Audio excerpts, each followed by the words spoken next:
If you're listening to the replay of this live, be sure to punch that like and subscribe button. And make sure you let me know and drop it below your 2 cents as we go throughout the show.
Y'all, man.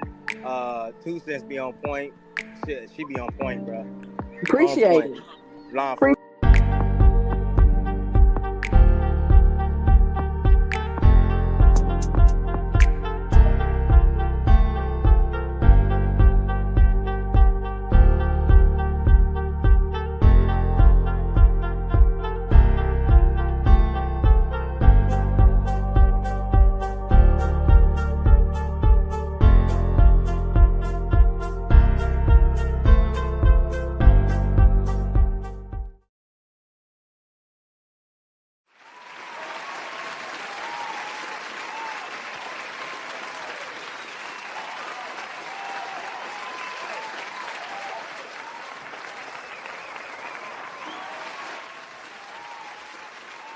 Hi, welcome to the channel. I'm Jake, and this is our 2 cents, where we talk everything boxing, and everybody's entitled to their own opinion.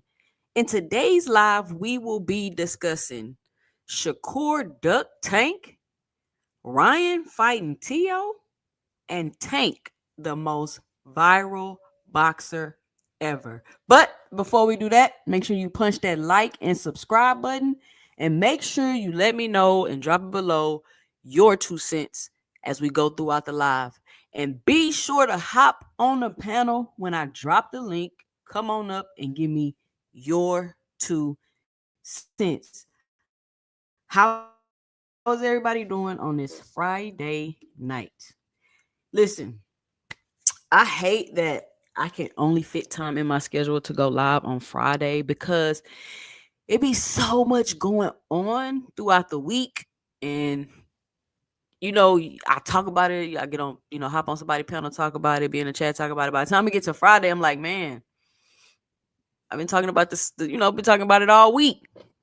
So when I get on here, I want to make sure I give a different perspective and my 2 cents about the things that I've gathered up about the situation throughout the week. So I don't know what happened. We went from trying to find things to talk about in boxing and arguing about old stuff to everything just falling apart. I guess not falling apart, but everything just falling down all at one time. It's like those ring awards just stirred everybody up. Those ring awards stirred everybody up. They was already hating on Tank. They've been doing that since he announced who he was gonna fight. It's pretty much they've been hating on Tank throughout the whole promotion of his fight. Did y'all notice that? They've been hating on Tank throughout the whole promotion of his fight. I think it's crazy. I think it's weird. They've rehashed the Shakur Tank ducking drama. Like I'm gonna give my 2 cents about that tonight because I don't understand what people don't understand. Like I don't get it. And I don't get the hypocrisy, man. There's so much hypocrisy going on. But we can just talk about some quick things while people pull up in here. Hold on, let me put the phone on vibrate. So, what stood out to y'all this week? The most interesting topic? Let me know and drop it below in the chat. This is a Friday show, so it's really no, I got a dot and all that. We just talk about whatever come up. But I do got a couple bullet points and some things I do want to discuss. That's what I put in the title. So what's up with Auntie Skull and Kid Austin? I really don't want to be calling that man Auntie Skull, but it's like what the YouTube boxing streets like really know this man by. Like y'all literally gave this man the nickname Auntie Skull. And I'm not gonna lie. I know, he got his little domestic thing going on or whatever, but I think if I had to choose, I would like Auntie Skull the most out of the boxing dads. Even though Auntie Skull be capping, but he still seems a little bit more genuine than the rest of them. I seen somebody call him Wish Bill Haney. Bill Haney from Wish. But what do y'all think is going on with the passport? I mean, I just heard him say something about the passport.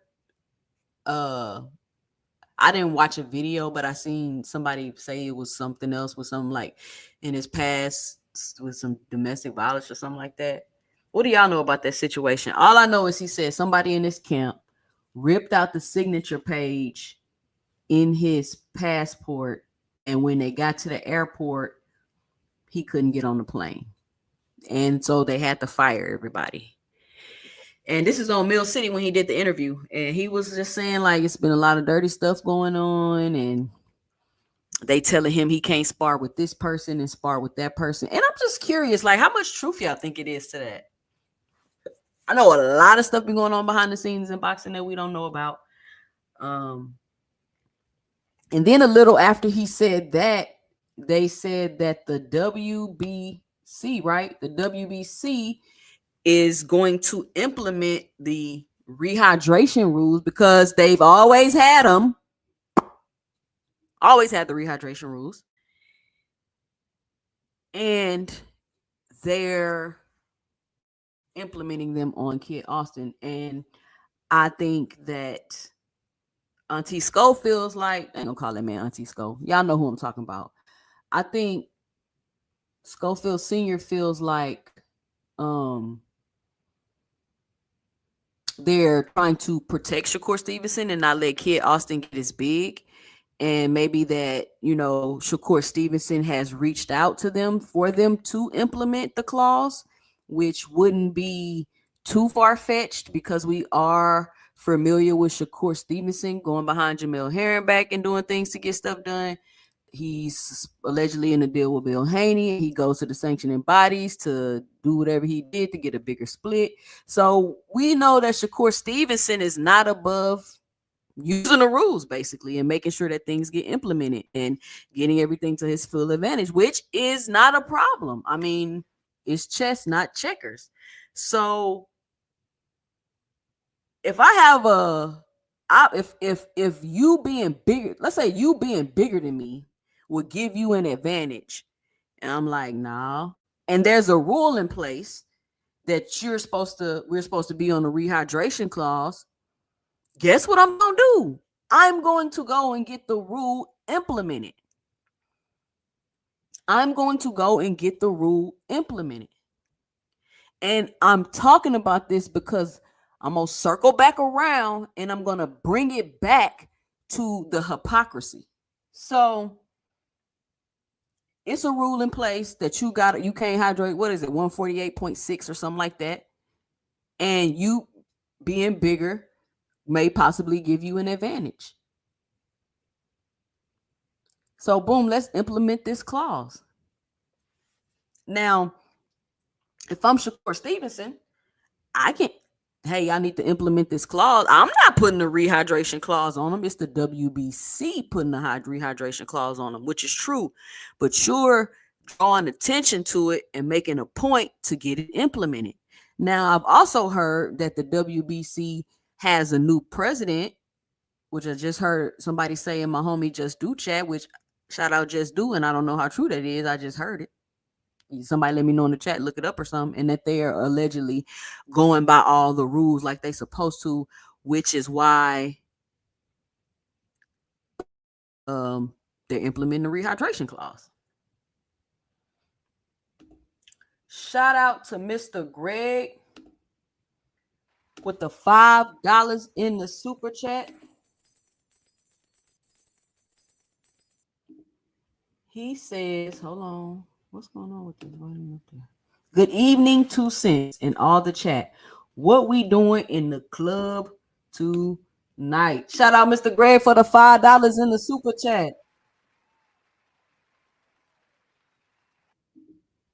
Hold on, y'all. Something going on with my headphones. I can't hear. Hold on. Oh, I know what the problem is. I'm tripping.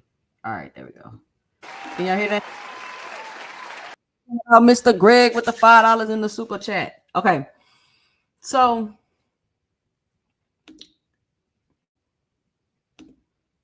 Mr. Greg, we just chit-chatting. We just talking about some things to some people pull up in here. Just some things have been thinking about. Right now, we're talking about this rehydration clause with the WBC that's now being implemented. And then now you guys see what's going on with the WBO, who's not sanctioning the Spence and Fedora fight. And they've gave a list of rules about why they're not doing it. So maybe the WBO is also, no nonsense now, and they're going to follow every rule. I'm going to keep up with that, but that's neither here nor there. So the rehydration thing. So Auntie Schofield Sr. was like, they trying to, where was this rehydration clause stuff with Devin Haney when he had the WBC belt? Where was that when he had the WBC belt? And I'm wondering if Devin's opponents knew the rules, could they make the rule be implemented? Are we implementing the rule? Because if you think about it, the Frank Martin Tank Davis fight is when we first heard about the rehydration thing from WBC, but they didn't implement it for that fight. So they're implementing it for this fight. So I can't say it's a tactic or that Shakur Stevenson went to get the rule implemented, because they did mention it, the Tank Frank fight, but they said they wasn't going to start it yet. So now they're starting it for the Shakur Kid Austin fight. And as a boxer, you should already know that they got a rehydration clause for the WBC. Why you don't know that? Why do you feel like this is a tactic being used against you? Why didn't you know that? You should already know that. If you playing a game, how are you going to win a game when you don't know all the rules? How you going to win a game when you don't know all the rules? Even if it's a chance it can't be implemented, like I'm going to still know it can be implemented. You get what I'm saying? It's chess, not checkers. Boxing is a thinking man's game. So personally, I don't have an issue with the rehydration clause. If it's a rehydration clause, it's a rehydration clause. Shakur's a big 30, he's a big guy too. It's not like Shakur is little. But the issue is, since Tank Davis put a rehydration clause on an opponent or two, and everybody been running around saying, oh, he read a rehydration clause, he weight draining them. And every time I said, if a rehydration clause puts you at such a disadvantage, why does the IBF have one? Now the WBC has one. Two sanctioning bodies have rehydration clauses. Are they putting their champions and their opponents at a disadvantage to fight each other because they got a rehydration clause? No, the rehydration clause is so you won't have the advantage. If Tank goes up to 140, I'm going to put you on a rehydration clause because I'm not even in this weight class, and I'm not going to let you blow up bigger than me so you can have the advantage. All I'm doing is taking your advantage away. I'm not putting you at a disadvantage. I don't know why people never understood that. Ryan Garcia got put on the rehydration clause because why? You've seen what he did to Devin Haney. Tank knew he was coming in overweight and doing that to those fighters. He already knew the weight games that Ryan Garcia was playing, so he put him on the rehydration clause, not to weight drain him, to take away his advantage. So can we please stop running around YouTube boxing streets crying about Tank Davis weight drains all his opponents when the WBC, the IBF have rehydration clauses now. Mandatory, hopefully, moving forward. And if a fighter takes a rehydration clause to fight me, what you complaining about? They took the fight.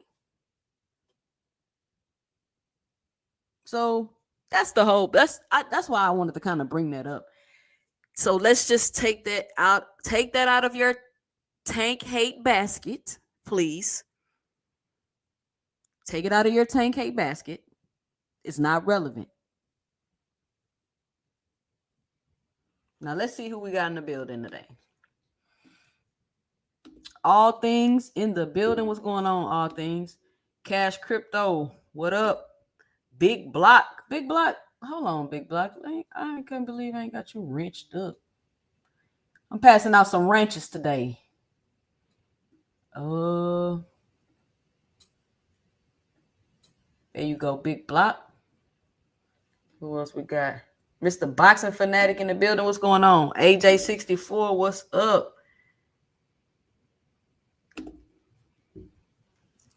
Pow Punder NW. You say maybe he couldn't go to the UK because he's a felon woman beater. You know he ain't going to let the kid alone. Well, I mean, so is he not going to be able to go be in this corner at the fight? Because he didn't say that. He said something happened with Kid Austin's passport. Well, hey, I don't know. We'll see. We'll see. But shout out to you. Thank you for joining the channel. I see you're new here. Make sure you punch that like and subscribe button. Guys, be sure to help support the channel. You can support the channel monetarily by hitting the Cash App or hitting the Super Chat. All right. Where was I at? Teach in the building. What's going on, Teach? Edward Morris in the building. Edward. Do you be here, Edward? I think I might have seen you a time or two before. I'm going to see a couple more times. I'm going to wrench you up. Of course, we got Mr. Greg in the building. Brock Howard in the building. Brock Howard. Let me get you wrenched up.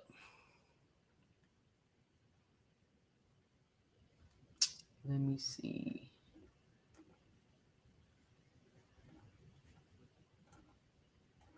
All right. Flyer Frequency in the building. What's going on, Flyer Frequency? Oh, I'm supposed to be reading y'all comments too. Let me see. Cash Crypto say, oh, Edward Morris, this Coach Eddie? All right, Coach Eddie, let me give you a wrench. Let me give you a wrench right quick.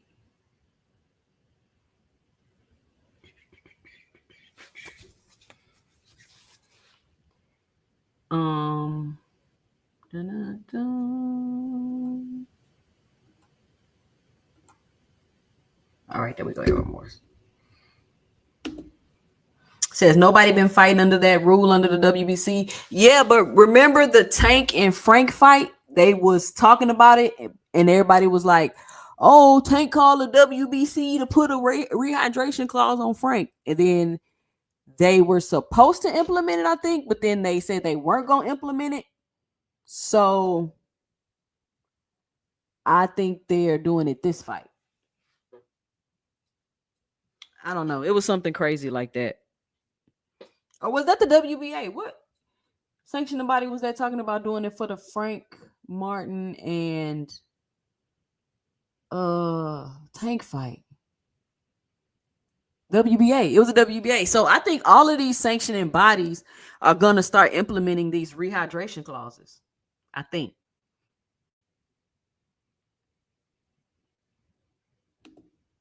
It says Tank versus Frank was WBA, wasn't it? Yeah, WBA. So I think they're about to start. And honestly, I think after Devin fought Regis and all that weight stuff was brought out in the public, and even though Devin Haney's not the only person gaining a bunch of weight, he's not the only fighter that does that. I know we give him a hard time about it, but he's not the only fighter that does that. But I think after that, and then after Devin beat Loma, and they was, Frank, was it Frank Moore? One of them was so upset that he had got so big, and they didn't know he was rehydrating so much and gaining so much weight, and they was meeting about it, and all these things start taking place after that. That's kind of when they started talking about implementing all this rehydration stuff, I think. Correct me if I'm wrong. Cash Crypto say sanctioning bodies play favors. We all know this. Yes, they do. We discussed this on Just Do channel. I'm sure Frequent has a lot to say. Enforce the rules for everyone, period. The boxers put themselves at a disadvantage fighting below their natural weight classes. There's no consistency. Nope. It's a 2 cent, but we do know the sanctioning bodies do implement certain rules for certain fighters. I'm not saying it applies to this situation, but there are bias. I'm going to watch. If Shakur beats Kid Austin and we don't hear nothing about this, the next fight, I'm going to kind of be like, it might have been a strategic move. But it's the rules, though. It's the rules. Like, you can't be like, oh, they trying to get an advantage and da-da-da. It's a rule. You should have known the rule. You cannot win a game if you don't know what the rules are. Simple. Rick Tim's in the building. What's up, Rick? Lee Jackson in the building. What's going on, Lee? VA Money Group. What up, homie? It says, was this implemented in Shakur's last 2 fights? I didn't hear nothing about it. It says, I thought the rehydration clause was added by Shakur's side. The WBC added it. Yeah, it's a WBC rule. Am I right or wrong? I don't think they're saying that it was added by Shakur's team. I think they're trying to say it was asked to be implemented by Shakur's team. But it's not technically Shakur Stevenson doing this. It's the WBC because they have a rule. This is the thing. If you can't make and keep the weight, then move up. It's that simple. It's wrong when Tank does it, but when they enforce it, we hear nothing. And Zach, I don't know if you was here, but I just brought that whole conversation full circle about rehydration clauses, what they really do and what they're really for. It's been a lot of misinformation going around here. You got these people running to their favorite YouTube tabloid channels, and they hearing stuff like, oh, he put a rehydration clause, he weight draining them. But then you say the IBF got a 10-pound rehydration clause. Are they weight draining their champions to fight? Are they putting their champions at a disadvantage to fight?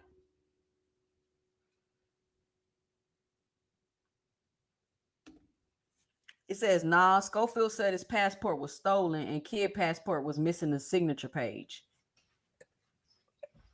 So I don't know. Seeing Ironheart, what's up? What's going on? Powell Ponder NW say UK different than Saudi. Quite sure Turkey will make an exception. Laugh aloud. I don't know what you're talking about. Oh, Rick Tim say freak with what go down, homie. Lee Jackson, he said they tore Kid Austin's signature page out and that they stole his senior whole passport. Yeah, on the little interview I seen,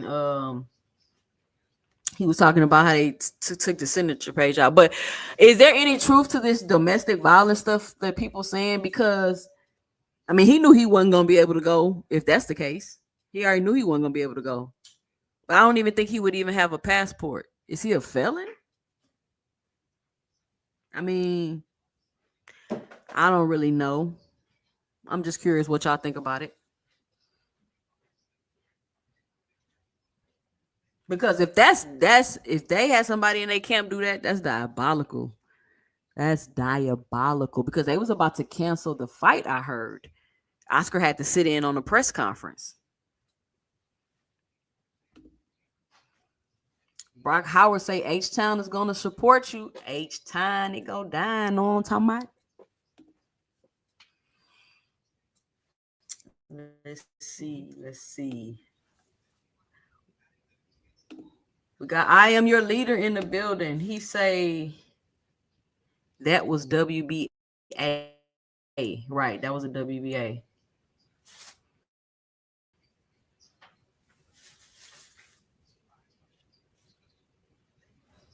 So I think all these sanctioning bodies are about to start implementing these weight clauses.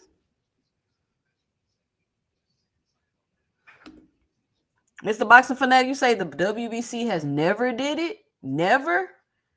Somebody, let me see. Let's look this up. Let's dig a little deeper. Let me get through y'all comments though, real quick. Somebody looked at what the exact rule is and put the link in the chat. Yeah, the Tinkerbells called the cops on Hanos. I don't know what that means, frequent flyer, but nobody is talking about Devin Haney. Nobody gains more weight than David Benavidez. Yep, that's what I'm saying. They acting like Devin Haney the only person that blows up. He's not. He's not. I know we be talking noise and stuff, but he's not. Judah Vision in the building. What up?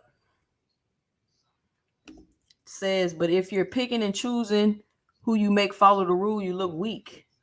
And that leads me to another conversation, which this was just supposed to be a quick conversation. I've been talking about it for 28 minutes. That just leads me to another conversation of when people say the belts don't matter, they don't really mean like they don't matter, they nothing. But this is what we mean. This is what we be talking about. Like, it's not that they don't matter, but when you have a belt, those sanctioning bodies have a lot of control. They have a lot of control and they do a lot of things and move a lot of pieces. I mean, they can't just outright do it, but they move a lot of pieces and do certain things and move things around and don't implement this. And I mean, it says that they can make up any rule at any time that they want, basically. So what do you do with that? And we talking about consistency. They can just do what they want to try to put people in position to get what it is that they want. They can't just outright do it, but they use the rules, bend the rules, make new rules, don't follow rules to get it done. And that's facts. Because when Jermell Charlo moved up to fight Canelo, he was stripped. If Terrence Crawford moves up to fight Canelo, will he be stripped?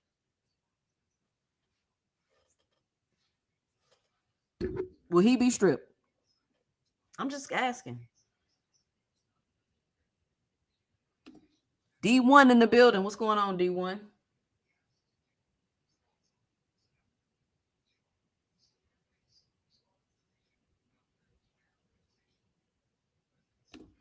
They say Shakur didn't put this on Artem. I don't know. I can't definitively say if he put it on Kid Austin. Like, I don't know.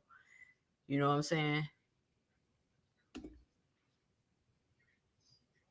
AJ say they all full of S. They pick and choose who to uphold and let slide on the rules. It's bogus at AF. Yeah, that's what I'm saying. Word on the street is Turkey trying to buy up all sports for Saudi Arabia entertainment purposes. Turkey doing a lot. Turkey doing a lot, y'all. Like, I don't know what's going on. Tank moved in weight to 140 when the clause was added. This doesn't compare. Exactly. But it's a sanctioning body rule though. That's all I'm trying to say is that if sanctioning bodies will implement a rehydration clause, how so it's okay when everybody else in boxing can implement a rehydration clause. But when Tank implement a rehydration clause, he cheating and trying to get an advantage. That's the only point I was trying to make. It just don't make sense. Which I'm gonna get through y'all comments and then I'm gonna switch gears here because I don't understand what Tank did to these people. Y'all ever watch the Boondocks? And I think it was what was the gang the not Gangstalicious. Was it Gangstalicious? No, it wasn't Gangstalicious. What was the other rapper in Boondocks? And he was like, what did he do to make them niggas that mad? That's what I be wondering about Tank. What did he do to make these people this mad at him? What did Tank do? Says I definitely feel that rule need to apply to all. Maybe people will stop playing with the scale. It don't matter what they do, people gonna play with the scale. Says you don't have to say it 2 cents. I'll say it for you. Shakur on some soft ish. It's a rule though. You feel what I'm saying? Like it's a rule. It's a rule. That it's a rule. I mean, how you mad at me? It's the rule. I didn't do nothing. I didn't make the rule. You feel me? So that's all I'm saying. Jonathan Simon in the building. What's going on, Jonathan? Says hit the like and subscribe button. Salute 2 cents. Frequent fire. I don't think WBC has a rehydration rule like that. Skull told Shakur side to send the contract back without the rehydration in it. Let me see. Because that's what I've been reading and seeing all day. Why we just not talking about a contract? They ain't been know what the contract was? I don't understand. WBC read since ain't nobody gonna look it up. Hold on, y'all. Rehydration rule. Boop, boop, boop, boop, boop. Boop, boop, boop, boop, boop. The WBC's rehydration rule limits the amount of weight a boxer can gain between the weigh-in and the start of the fight. Oh, hold on. Let me share my screen. No tabloid channel over here. We give our 2 cents. Oh, Thugnificent. That was his name. Thugnificent. Thugnificent.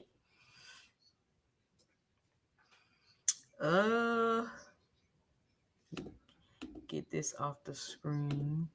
Mr. Greg said they feel jealous of Tank's fame and what he has earned. Frequent, they've been having it. Guys just been allowed to slide by. Yes, Thugnificent. Cal, cool it in the building. 2 cents boxing. You was talking about Thugnificent on Boondocks. Yes. First of all, Boondocks is my favorite show. I watch every season once a year. I watch all the episodes of Boondocks once a year. I hate that they stopped making that show.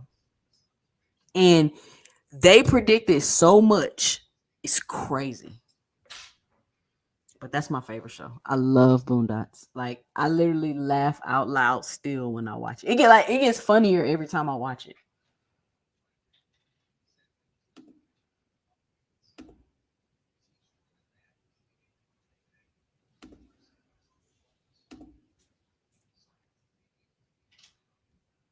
All right.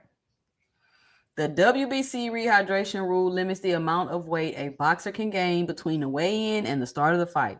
This rule is intended to reduce the advantage that a boxer might have if they gain weight between weigh-in. Examples: in 2015 fight between Miguel Cotto, Canelo Alvarez, Cotto insisted on the second weigh-in to prevent Alvarez from gaining too much weight. Blah, blah, blah. But what's the rule though?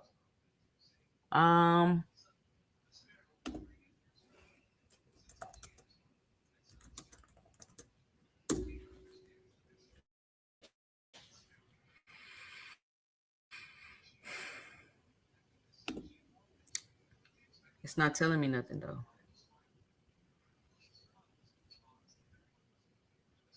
The promoter of the bout must arrange with the WBC and the Boxing Commission for the fight to have a scale at the venue. Wait on Raw. Boxers must not be above 10% of the weight in the official weigh-in. Okay, look, I don't know. That's what I got. It doesn't. I don't know if they been had it. It's new.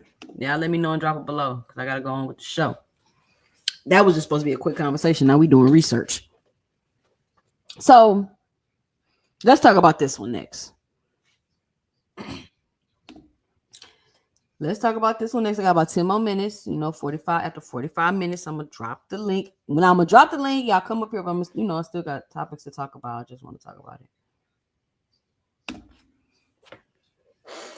Shakur Soft Touch Stevenson ducked Javante Tank Davis.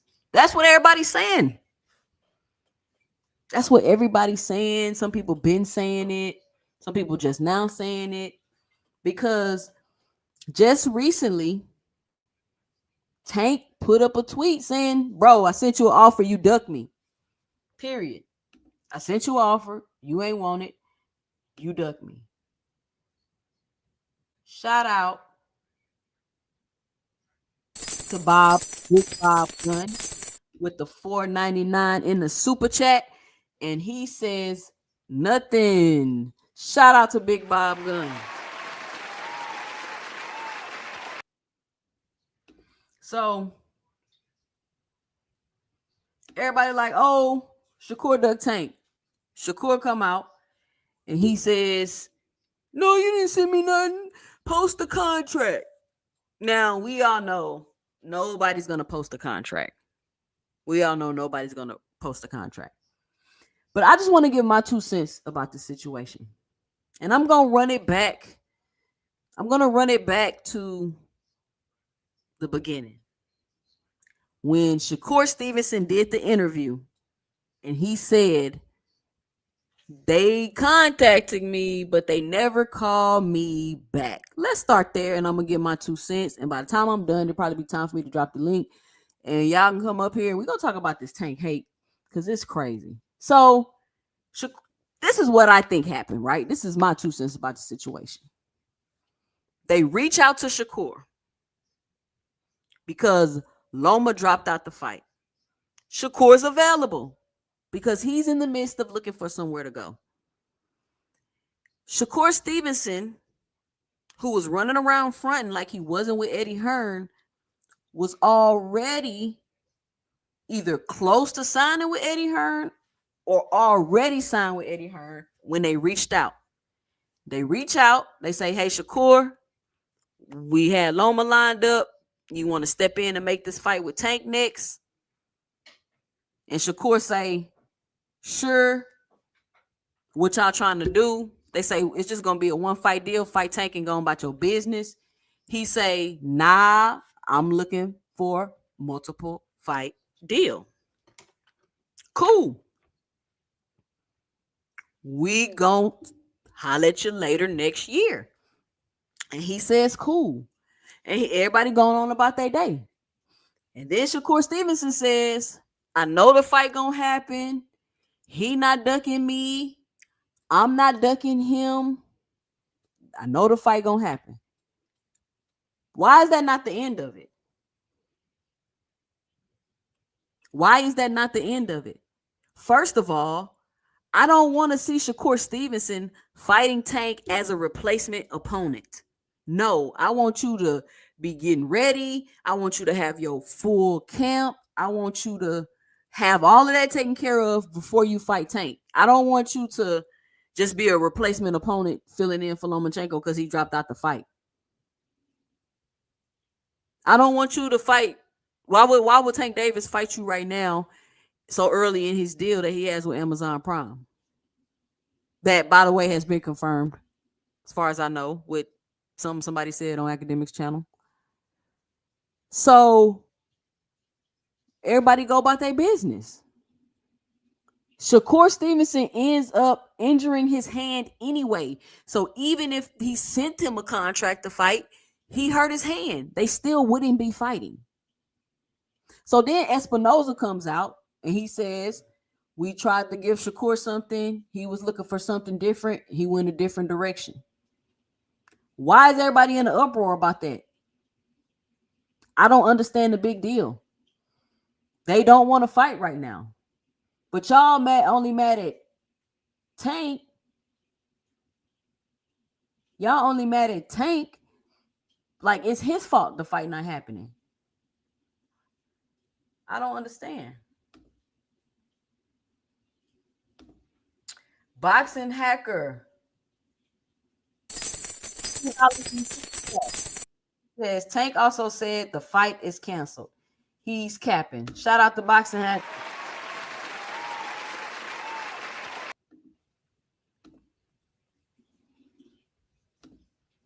So, what was I at, Boxing hacker? You threw me off with that dumb shit.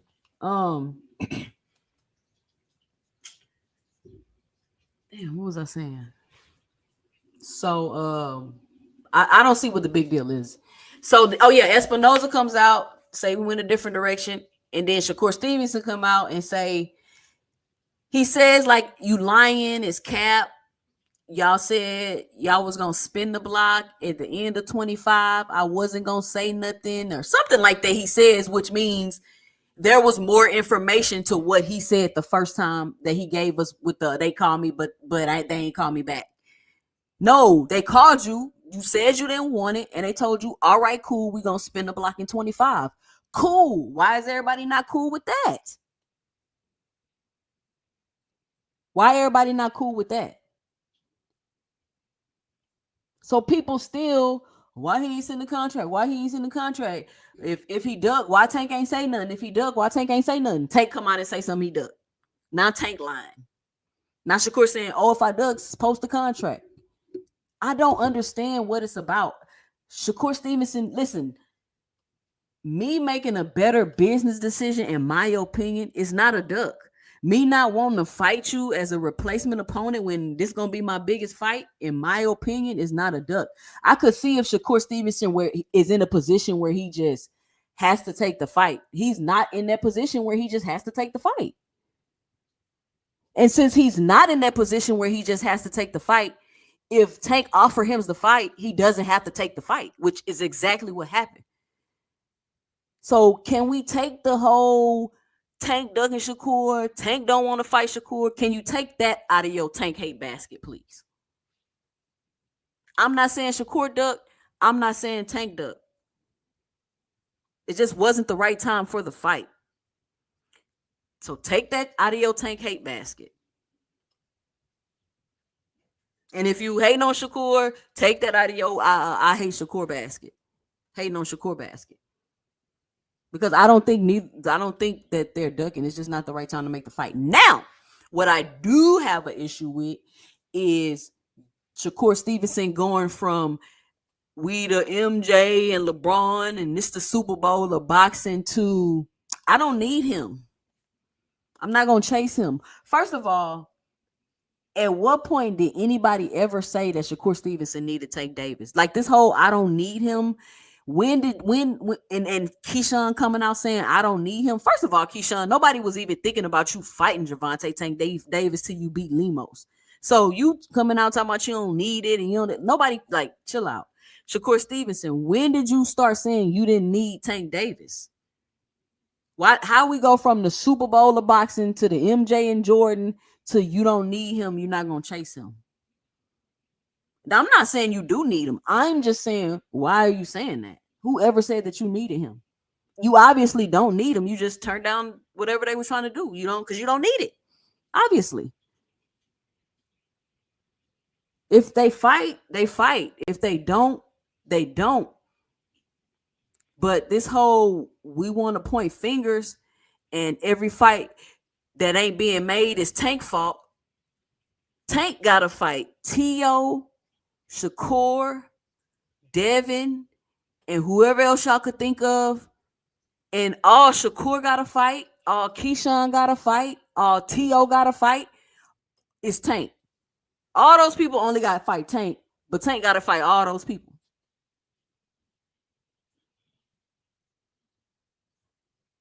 Let me see what y'all saying in these comments. I'm about to drop the link.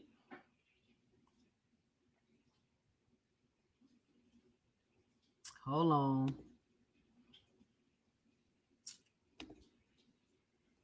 Let me see what y'all saying.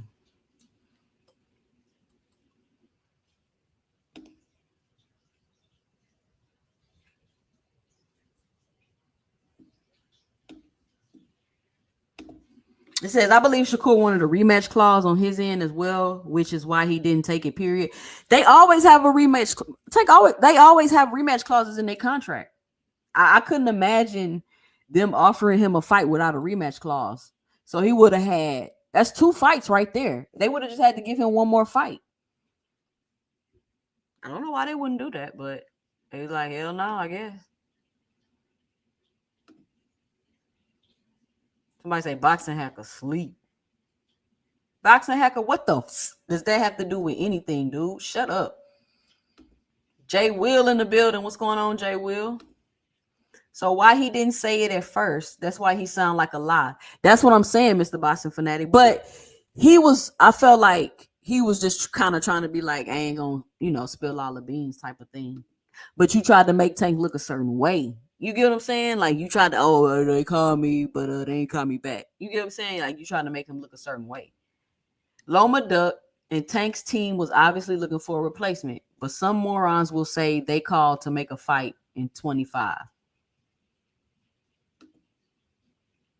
Hacker, that's cap. Hacker, everybody know he's full of ish.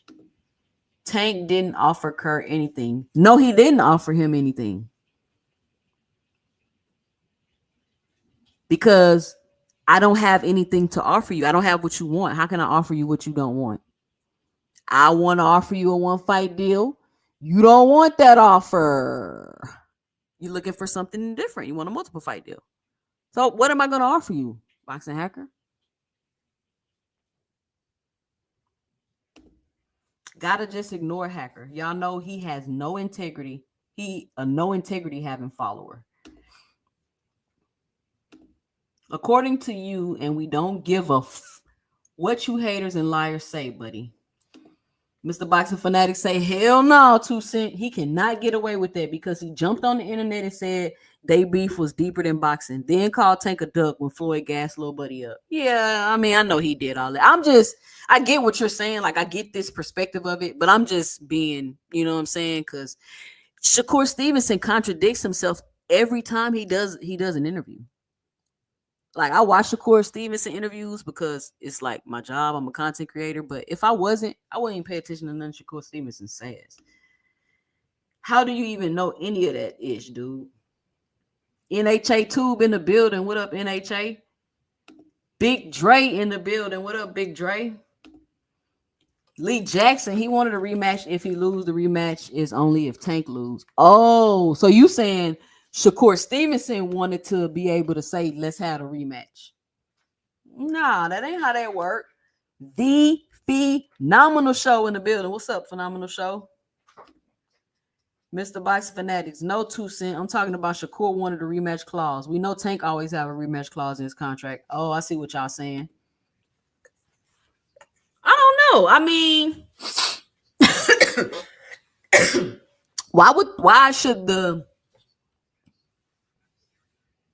I guess they could do that. I mean, I guess. Why do y'all think that Tank wouldn't let him have a rematch clause? Because it's just like, I already beat you, I want to fight you again type of thing. Where's my water bottle?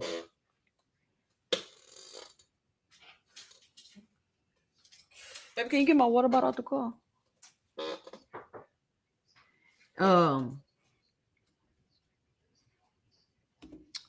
Crucial Content in the building. What's up, Crucial Content? Hacker said Devin can beat Boots. Hacker, don't make me put you in timeout, Hacker. You know I don't want to do that. But you just being irrational.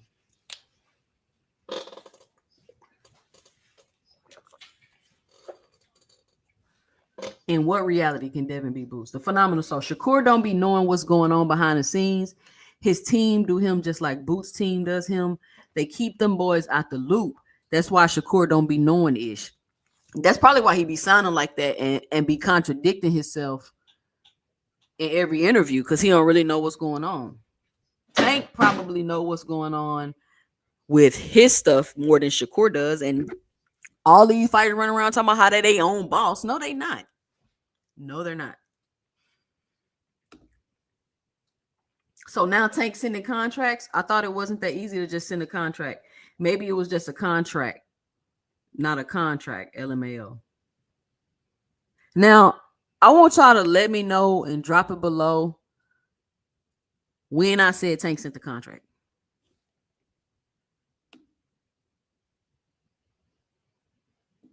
That whole boy in the building. What's up, that whole boy?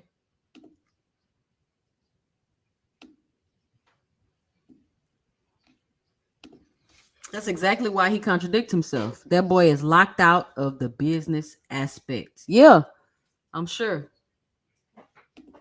And Shakur, no Tank, don't give B-sides a rematch clause. So, I mean, this is what I'm saying. This is when, in my opinion, things become a duck. Right? You know, like Lee Jackson just said, if true, I don't give B-sides a rematch clause. But as the B-side, you're going to come in and ask for a rematch clause, you're not going to fight me. You see what I'm saying? When you start trying to put things in contracts that you feel me? Like, I'm not going to give you no rematch clause. I don't do that. See, and that's, I'm not even going to go there.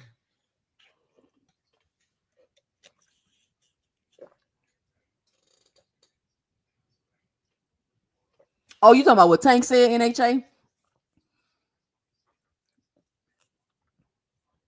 I mean, when he say sent the contract, he probably mean whatever they was talking about.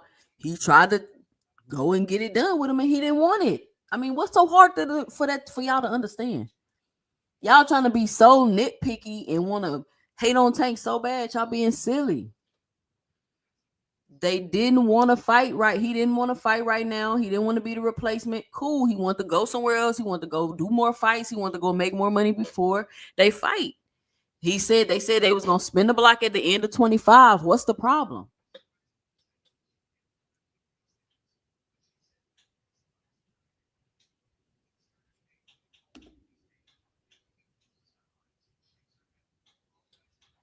Boxing hacker Devin Haney is gonna make you jump off a building because y'all gotta be in reality. 2 Cent never said Tank said anything. I believe he did, but that never came out. Oh, he was talking about Tank saying he sends him. So basically, Tank saying the same thing I've said. I tried to make the fight with you, you didn't want it. So leave me alone and stop talking about me. It's what I'm saying. Leave me alone and stop talking about me unless you're ready to fight me. Just do that. Like, why can't they do that? But every interview you talking about Tank. How you don't need Tank, how you ain't chasing Tank, how you own whatever he own, how you with it's just contradiction back and forth. It's all of that. So what are we talking about? Some of y'all goofies need to realize Tank be tweeting ish just to be a battery in y'all's back. Which leads me switching gears here to my next topic, and I'm about to drop the link. Tank Davis is the most viral boxer ever. Gervonta Tank Davis. Shakur said they never offer him anything, 2 cents. I know, boxing hacker. I just said why.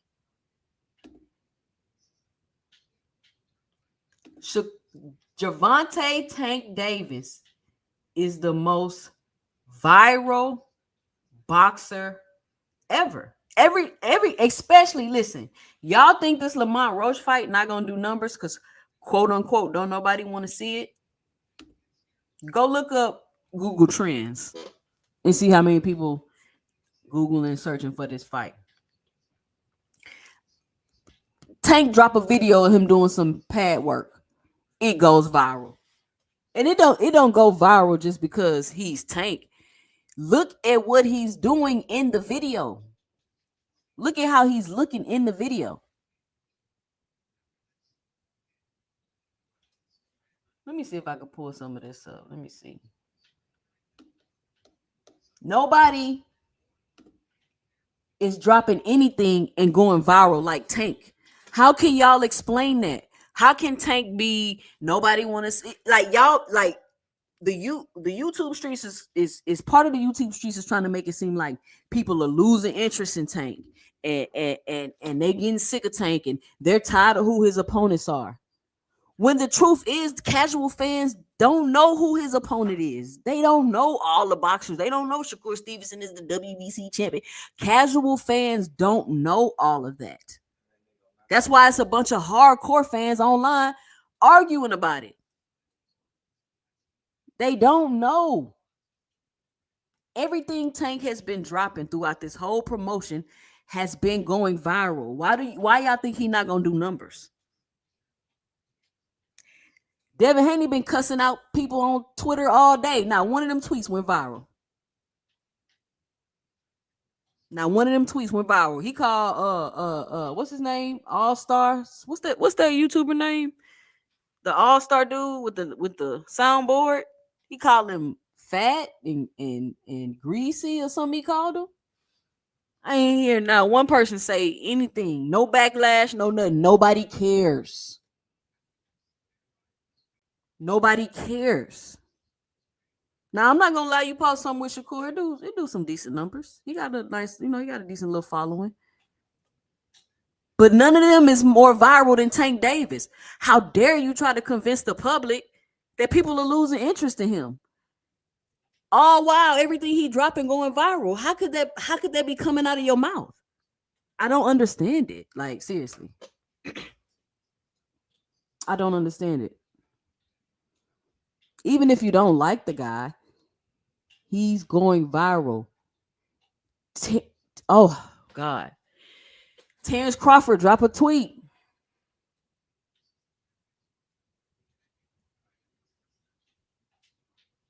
Terrence Crawford drop a tweet. Somebody mad that they wasn't at the Ring Awards. Terrence, were you at the Ring Awards, sir? So you wasn't there either.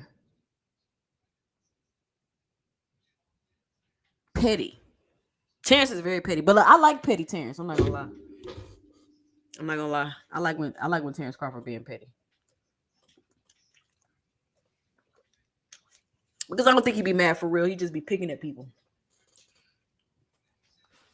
And he know he ain't had no business tweeting that. But a hit dog will howl, right? So maybe he felt some type of way about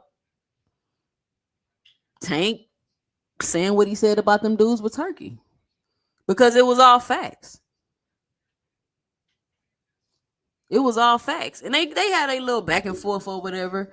But everybody, it was amazing for me to hear so many grown men online talking, oh, he didn't have to say nothing about his girl and kids. He didn't even say nothing about his kids. He just said he had 8 kids. And his girlfriend was 380 pounds. Oh, he had to disrespect his girl like that. Like, they're arguing. They're going back and forth. They taking shots at each other. Like, what are we talking about? This is Battle of the Wits right here. We jonesing. Terrence Crawford know his girl big. What are we talking about, y'all? And the victim mentality of Terrence Crawford fans, I don't understand it. Terrence Crawford is not a victim. Stop it. Oh, he didn't have to say nothing about his girl. Terrence Crawford does not make more money than Gervonta Tank Davis. And if he did make more money than Gervonta Tank Davis, he should. He's been fighting a whole decade longer. Oh, I'm supposed to be dropping a link. He's been fighting a whole decade longer, y'all. Terrence Crawford is 10 years older than Tank. What are we talking about? And y'all on here whining about, oh, he didn't say nothing about his girl. Like, this is a kid. Like, boy, go sit down, little boy. What you talking about? But everybody wants Terrence Crawford to always be a victim so bad. when it's clearly he's privileged. Terrence Crawford is privileged. He a whole champion and got an interim belt, and it's somebody's mandatory. What are we talking about?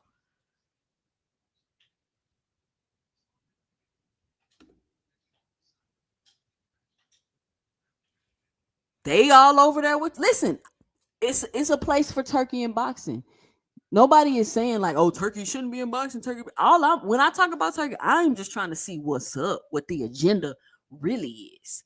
That's what I'm trying to figure out. What the agenda really is, because Turkey told y'all he bought Ring magazine for it to be unbiased and do all these great things that he say he gonna do, only to have some ring awards and inviting a select few people. Like, what are we talking about?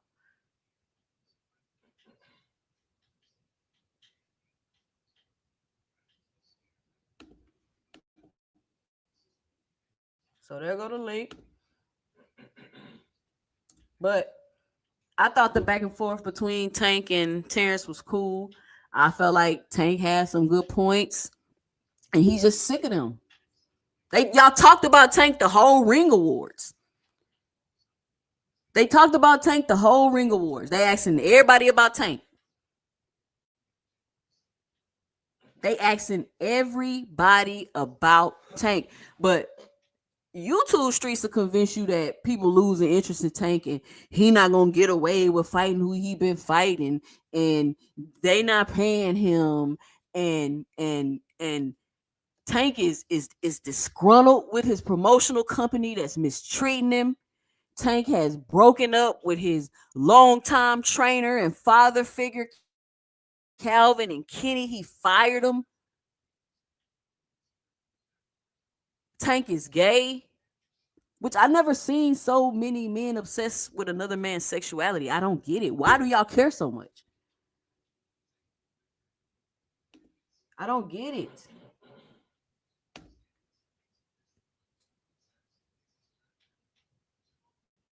It's not like Tank ever said, I'm gonna be the best fighter. I'm gonna go get all the belts. I'm gonna do it. He tell y'all he's doing exactly what he said he was gonna do. What's the problem? Y'all so mad at Tank because he ain't fought two people y'all want him to fight. He still got time.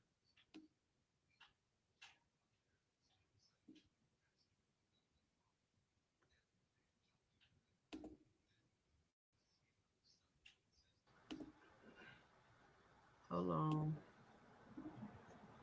All right, we got NHA and Mr. Greg in the building. What's good, NHA? What's good, OG? What's good, Two Everything. Cent? Hey, 2 cents. What up, Mr. Greg? You was up here first. What's your 2 cents? What you got for the show? Let me throw a few things in. I was talking about Turkey Al Sheikh. I don't think many people know he had been trying to get into boxing earlier than when he actually got in, because De La Hoya was trying to set up Golden Boy for sale, and the only crown jewel he had at the time was Canelo. But then the pandemic happened, and the zone contract took place. But then Canelo started suing, so that scuttled that deal. But the plan, from what I understand, was he was trying to get Canelo and he was trying to get Tank. Had he had signed both of them when he was planning to, everybody would have fell in line and would have been already over there already. But it didn't go down like that. Tank gonna sell wherever he is. There's a lot of activities, a lot of excitement about him fighting, regardless of who he's fighting, which is one of the things I think most people forget. It's the fighter that you want to see that can be compelling like Tank is, and it don't really matter that much who he's fighting, because you know Tank going to deliver. So you're showing up for the fight. Yeah, you can criticize all you want, but people going to come to see Tank and they're going to pay to see him most of the time. And that's just a fact. Why that is because some fighters like Tank connect with fans. So anything else is, I mean, it's good conversation. It's good to debate rehydration clauses and who sent who a contract, but that's BS too. Because fighters don't be sending nobody no damn contract. It's just like the guy said. He might have sent a contact, but he didn't send no contract. And that's just how, I mean, I like that line too, because he's exactly right. Everybody wants to play businessman, but nobody got the money to put up for an actual fight, even if they are small time promoters like allegedly the Haney's are, for instance. I'm not talking about Devin, but they're supposed to be their own boss, and everybody claims their own boss, but they signed to somebody because you got to sign to whoever got the money. So you got to always keep that in mind that unless you can finance an entire fight, you are not your own boss. You are a contract worker. Um, I'm looking forward though to the fights that's coming up. I think Carissa's fight next month, the beginning of the month. David, the Bevo Benavides fight, I believe, or is it Bevo Benavides and Morel. Morel? Yeah, I'm looking forward to all those fights that are actually signed. And that's Yeah. the thing about fighting. It's great to talk about. I'm happy to talk and argue and laugh and all that kind of stuff. But it's the fights that actually sign that really matter. And for boxing, yeah, he's here. Boxing hacker, you know damn well. Excuse my language for cussing. I'm sorry. Well, that Devin ain't got nothing for boots in the ring. It's nice to say it, but Devin ain't giving boots no trouble in that ring. Stop that, man. You never know until they fight, man. They All never right, know. NHA, what's your 2 cents? What you got for the show? I'm off. I was mute. I didn't know. Uh, what's going on, panel? So I agree with Greg for the most part on as far as Turkey. He's been trying to get in boxing for a while, but we're hearing more of it now because he's actually got a foothold on it, giving us some of the fights that a lot of us so-called fans was crying about we couldn't get for years because of promotional, bickering, that side of the street, this side of the Really, the street. sanctioning bodies wouldn't sanction those fights. No. It was side of the streets. Sanctioning bodies. Sanctioning. Sanctioning bodies don't want fighters to be undisputed. Bivol Man, and what's his name wasn't being sanctioned, so they couldn't make the fight. I mean, that sounds good enough. I mean, it could be placed lightly, but we could also agree that the sanctioning body work ethic he has some of these promotional companies. WBO, whatever Bob orders. Isn't that what they called? Yeah, but they don't control WBCs. them. They don't have to control them, but if they want the fights, they don't get the fights done. What one thing that these sanctioned bodies love more than anything is money. I mean, that's all they love. They want money. They could be bought for anything. So, but Exactly. So Turkey came in, started making it rain on them sanctioning bodies, and you got the Usyk Fury fight. You got the nah, Benavidez Bivol fight. I think the reason why a lot of these fights was not getting made is because most of these promotional companies wanted to keep the fights in house because Bro, you're you not could eat off listening. both Why you keep fighters. saying promotional companies? I just told you the fights wasn't getting sanctioned. It ain't got nothing to do with the promotional companies. They weren't getting What sanctioned because what the fight what fight sanctioning did you want that bodies wasn't getting don't sanctioned? really like fighters being undisputed. So the When the so fighters you are don't believe the undisputed, promotional they company. get listen. When fighters are undisputed, they have to take less percentage, from my understanding. I have no understanding of that. Maybe you're right about that, but so are you telling me promotional companies would not rather have two fighters on a stable fight each other and keep the promoter eats off both fighters? I'm telling you, That's been a problem for years. It was a problem when Tom Frank was doing it. It's a problem when Golden Boy was doing it. Damn sure it was a problem when the PBC was doing it. And we all complain as fans. Let's not rewrite history. what, We bitched and moaned and shit. Was like we couldn't get these fights, and now so we're then, getting them because Lord Turkey. We're complaining about that. All Oh, right, It's NHA. just, You just want to give Turkey credit. All right. He I came in. mean, I It's give not credit credit because due. it's because he had the money to pay off the sanctioning bodies. You just That's said it yourself. great. It's all about money. That's great. As a Is it? fan, for Is it me as a great? fan, hell yeah. I Is applaud it great PBC that for we putting have on. somebody with enough power and money and influence in boxing to pay off sanctioning bodies? That's great. I mean, Heyman did it. Bob Arm does it. If they When? had the ability to do it, they would be doing exactly what Turkey's doing right now. oh, because Trust me. fighters bet on themselves. All Like, right, paid in full. What's your two Man, cents? What listen, you got for the ain't show? nobody betting on themselves. That's a folklore. so when Paid you in full. What you got for the If they show? What's bet your on two cents? themselves, they put up their own money. Hold on, NHA. Let him get his 2 cents Oh off. my fault. Go. Go ahead, box paid in full. I pretty much didn't really have no really no 2 cents. Like I said, I just felt like support situation. I just felt like it was always bits and pieces that was missing. Like, and the only way we even found out that Tank Team even reached out to him was through support. As far as that situation, but I think hopefully they get the fight. You know what I'm saying? I just want to see them fight each other, man. Whenever it happens, it happens. But yeah, I feel like a lot of these situations, like, did Turkey make a difference? Yes, he did. But at the same time, I agree with you on that 2 cent. A lot of it had to do with the sanctioning bodies not sanctioning them fights. So no matter if he's throwing money at the sanctioning bodies or not, if they not getting paid off this shit, they like, what's the point of it? Um, but that's my take for right now. All right, boxing hacker. What's your 2 cents? What you got for the show? Yo, 2 Cent, what's up? What's up? Hey, so when it comes to the Shakur and Tank thing, right? I do agree with you that neither one of them are probably ducking each other, you know.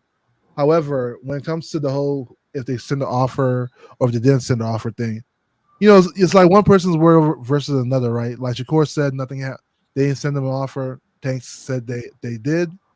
I tend to lean more towards what Shakur said, only for a couple of reasons. Like, for first off, when it comes to what Espinoza said, Shakur explained what happened between him and Espinoza on the Twitter Spaces, and that's literally the way I took what Espinoza said. You know, the fact that Espinoza was just like, "Hey," he asked Shakur, "Hey, what do you want?" He said he wanted a multi-fight deal instead of a one-fight deal, but Espinoza never offered him anything. He just said they were going to spin the block. You know, so that's the way I took it. You know, so for people saying that, like, there was offer, we don't know. It's one person versus another, to be fair. But I will lean towards Shakur because what Shakur said seems to make a little bit more sense. You know, I do think the onus is still on Tank to make the fight. I feel like if they really want that fight, they can still make it. You know, as far as the whole Devin and Boots thing, Mr. Greg, I will say so. I mean, people sort of immortalize Boots at the moment, right? People feel like Boots is unbeatable, or but Tank I don't ain't. I think mean, so. Devin ain't the one that's gonna beat him. So stop. I'm gonna stop you right Wait, there. wait, wait, wait, wait, wait. Hold up. But at 147, when you look at the landscape, I feel like if Devin goes to 147 right now and he's making the weight comfortably, I feel like he'd probably be one of the top fighters there. You don't have power, You bro. know. Like, what are you like? You don't But his have power. box, so here, boxing is not just about powers. The sport's not called Bro, power; but it's you're called not able boxing. to do the And fight. Devin has really good boxing You have skills, to. you know. Oh, And when okay. you compare somebody like Boots and If he Devin, I'll had say, if he had so many boxing skills, then he would have beat Ryan. What are you talking about? hey, people So things let happen me in the ask ring, this. brother. Okay, Yeah. I hear what you're saying, box hacker. And this was another topic I wanted to cover tonight. The 144 catch weight. So is he gonna fight at 144 or is he gonna go to 147? So looking at what he said on Twitter, I think his ultimate thing is to go to 147, but then he's not coming back down. So I don't know if he's gonna take the next fight at a catch weight like 144, 143. But based on his Twitter feed, I think his ultimate goal is to go 147. Honestly, 147 might be the move for him, man, because ain't really nobody at 147. If we keeping it a I mean, buck. I don't know what people were thinking. The Devin's only actually a issue is really he's good gonna be fighter. fighting people his size, guys. Yeah, That's really the Cool. Devin biggest can concern. box. You guys realize this kid's actually a talented kid. I don't understand. People think Devin is some kind of We've seen him fighting smaller guys, and we've seen what happened when he fought Devin. somebody his size. Devin can box. Devin can Nobody said he can't. big He or can small. box. He can box guys that he got all the advantages over: the reach, the height, the That's not. size. He boxed Ryan. So you think Devin goes to 147? He can't beat nobody at 147. He No, I'm can't not beat saying Boots that. at I'm not 147. But saying I he just can't beat say, nobody. I'm just Yeah, saying like I would put him over it's gonna Brian be more Norman at least. challenging for him. Yeah, of course. But however, here's the difference. Two cent. He'll be close. Like he'll cut less weight. And if you cut less weight, he'll probably be stronger in the ring. So that's also a thing we have to consider. Because if you think about Devin's career and with the weight this with So weight so cuts, so so why he ain't been with the 47? you said He why only he fought 2 fights at 40. So that means he shouldn't have even been there. yeah, I mean He he was only testing out fought the two weight fights at class. 40, and his last fight at 40, people were saying Yeah. y'all was So saying if he was you drained. so here's the thing. So if you remember what he stayed at 135 since he was 17, right? And then when he was about to go to 40, he said he wanted to test the waters to see how it feels. I think the Regis fight, I think even though the weight cut was probably drastic, he looked like he rehydrated really well in the Regis fight. The Ryan fight, it looked like he struggled to even rehydrate well. So I think after the Ryan fight, I feel like they just felt like that's not the weight class for them, which to me makes sense. But I'm gonna say this: if Devin Yeah. Haney fights at a catch weight, it should be completely unacceptable. Yeah. Boxing hacker, you should be in an uproar because if he's fighting at a catch weight of 144, he's Yeah, either bringing I'm somebody. not Wait, let me particular. finish. He's Yeah. either bringing somebody up or he's bringing somebody down. And as this last couple of months, that's an Mhm. absolute no. Even though it happens in boxing all the time, but because everybody been running around here trying to act like it's a big deal to bring up somebody to fight him or bring somebody down to fight him, if he fights at a catch weight and he fights his fights at catch weight, that's a problem. Yeah, I'm not particularly a big fan of the catch weight. I'm not gonna lie about that. But like I said, his ultimate goal is to go 147. So if he goes to 147, like if that's just like a stopping stone, maybe he's still thinking of what to do. It's okay, I guess. But like, hopefully he gets back to a weight class where he can win titles. I feel like that's been his trajectory. Going to weight classes and then win titles. So him being at catch weight would mean he can't win no titles. the fact that there's hesitation about him going up is something you should question. If he's ready for 147, then he should go to 147 and prove himself. All this trying to tiptoe up to see if he should be there. That's where Right. he probably should be. Go there, find out what But to time be it is for you, because you already see at 140 there's going to be at 135 and 140 he's uneven to me. He's a good fighter. I don't think he's a bad fighter, but you got to make up your mind who you are in the ring and what weight you're gonna fight at if you want to win belts and championships. Wait, but it's not as simple as that, right? Because remember, a lot of his contemporaries Why is it not as are simple as that? so like the trajectory changes if he goes to 147, right? Because his main But contemporaries he like can't make Ryan and Tito, 140. yeah, but his main contemporaries like Ryan and Tito or But like he whoever, even can't make Tank, 140. yeah, but to be even fair, all these catch people, weights. like that goes out the window if he Okay. goes to 147. You see what I'm saying? So the question becomes like, do I leave this behind and just focus on this new weight class? And 147 currently isn't popping like that. 147 is not popping like 140 and 135. But what's your Catch point weight is with that, not though? bad.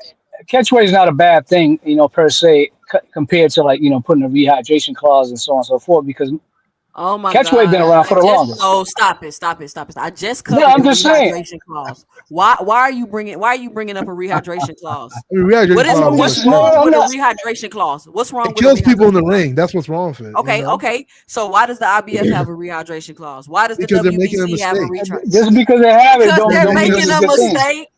They're making a mistake. Back No, in the days, they used to do but the rehydration clause, IBF right? allows these sanctioned bodies allows catch weight too, so we can have it both ways. Yeah. Well, Floyd Mayweather No. fought I don't. No. we forget Wait, hold on. You're Mayweather misunderstanding me. Marquez. Yeah, You're I'm just misunderstanding me. saying, I'm catch not weight saying is the not a catch good, is weight. not a bad Listen, thing. I'm not saying it's a bad thing. I'm saying the way y'all be running around here promoting things that Tank do is such a bad thing and so detrimental. And he getting advantage and doing all this shit, this stuff. Keep that same energy is what I'm saying. Keep I that don't same like energy. rehydration clauses either. I think they're terrible. I think it's a Why?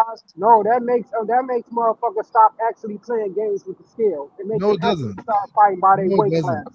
It does not. It Okay, does none of that. People are okay. still So rehydration are clauses you don't are you stop you from not spending. is Devin not going to 147 because he don't feel like he can compete there? No, no, no. His contemporaries are still at the lower weight classes.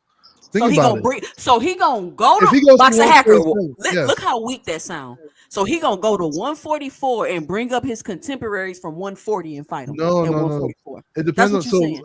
so think about this. Right? Ryan That's since he's been weird. at 140 has never fought at 140, right? I mean, if So they if he agree, fights if they Ryan, agree to fight, he'll be at 143, 144, definitely. Because Ryan has never in the history of boxing fought at 140. He tried to fight at 140 with Devin and came in at 143. But we not So, talking about Ryan. We talking about so that's Devin. one of his contemporaries, and that's his fight after the current fight that's coming up. You see what I'm But saying? Ryan You see Garcia how ain't it's never going? been running around legacy this that da da da da. Ryan Garcia ain't never been none of that. Ryan Garcia just been fighting. Ryan Garcia ain't been running around here Yes, downing yes. other fighters, talking about they got rehydration clauses, they bringing somebody up and this and that. Ryan Garcia ain't been running around here doing that. Ryan Garcia been minding his own business. he But didn't. you He see You what definitely you was can't. see what I'm complaining saying about it though, though. right? Two said He if complained about the rehydration Ryan's in clause. fight after this and he's gonna be at 143, why not fight 143 now and get used to that?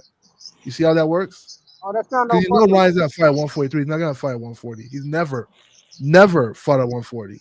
How many people you think that's just gonna take the fighting at 144, 143, as you Yeah, I said? mean, from after Ryan, he Probably, can assess what he wants to probably do. Ramirez. Nobody else. So Ain't you're nobody moving up. literally saying he's not gonna go to 47 because he's gonna fight at the catch weight and bring all his contemporaries up so he can No, fight I'm him. saying Nah, that come on. Nobody, that's there's what I'm no way saying. you're gonna be able to That's what I'm do all saying. catch weights I'm for saying moving this. forward. That's what I'm saying. How is Devin Haney gonna do catch weights with no leverage? Huh? That's what I I'm mean, you trying got to figure leverage over How is Devin Ramirez. Haney gonna do a catch weight with no Why? leverage? Why do you think he has no leverage? What leverage he got? His name alone is a Fight leverage. his contemporaries. What leverage he got? Yeah, like his Nah, name is a leverage. He His name can't. He alone. ain't got no leverage to make TL fight at no 144 out. catch weight. Tio probably gonna like I fight there said, anyway. Tio can't make Exactly. 140 like that either. Right. So Tio ain't never complained So about that's making what I'm for. saying. You guys think about it. Ryan's definitely gonna fight there. Tio might fight there. And even if he doesn't, like I said before, Devin already said his main goal is to go to 147. But I think he just wants to figure out what he wants to do, how he wants to move there, because the people he still wants to fight are still at 140. So he won't bring them up. Is what you saying? No, he's not gonna bring them. He's still trying to figure out what to do, and that's his regards, right? Because he said if he goes to 147, he's never gonna come back down, which is So smart. hold on. Somebody just put a link in the chat to a tweet that Devin wrote June 20th, 2024. I'll be back in 1 year. I had all the belts already. From now on, I'm fighting at whatever weight I choose, no longer fighting in weight classes. Can you imagine if Tank Davis came out and said he's fighting in whatever weight class he chooses? No more weight classes? Could y'all imagine that? It's sort of like when he said that he'll never fight in mandatory, right? And What? you don't think Haney got shitted on for saying that? That don't have Like nothing to do with it's it. sort of like that. Like when Tank say, "Hey, we But don't now fight he's actually mandatory," doing it, NHA. He's doing what he said he gonna do. He said he fighting at a He might 144 he catchweight. but he he already could said, but try that shit one he said time. yesterday. He ain't gonna make a career out of fighting catchweights. So if that's what you think he's He gonna just fucking do, said no more weight classes. What you mean? then he's a But fool for saying it. he I'm said not gonna yesterday that fucking he's say gonna it. fight at 147 though. So I think, or he said if he goes to 147, he's not coming back down. So I think that's gonna be his final stop for now, at least. All right, shout out to Todd Drakeford in the building. Hold What's on, y'all. Let good, me go back. Ty? Salute, Ty. How you doing? Word. With the $5 in the super chat, she says Devin is a big boy. She should have been at 147 years ago, in my opinion. Yeah, Shout out to Todd Drakeford. yeah. Him and Earl Spence should have both moved up. I think What does Earl Spence have to do with this conversation? because the reason why they stayed in their weight classes too long is the same reason, right? They both wanted to become undisputed at that weight class, and they stayed there trying to make those fights, but they were complicated to make. And they both were career at their weight class. Remember, Devin was Devin was a kid when he came into 135. He was 17 years old. Earl Spence started at 147, or he started 154 and come back down. He might have started 154 first. 154. Yeah, I He think started he 154. 154. Yeah, he came back down.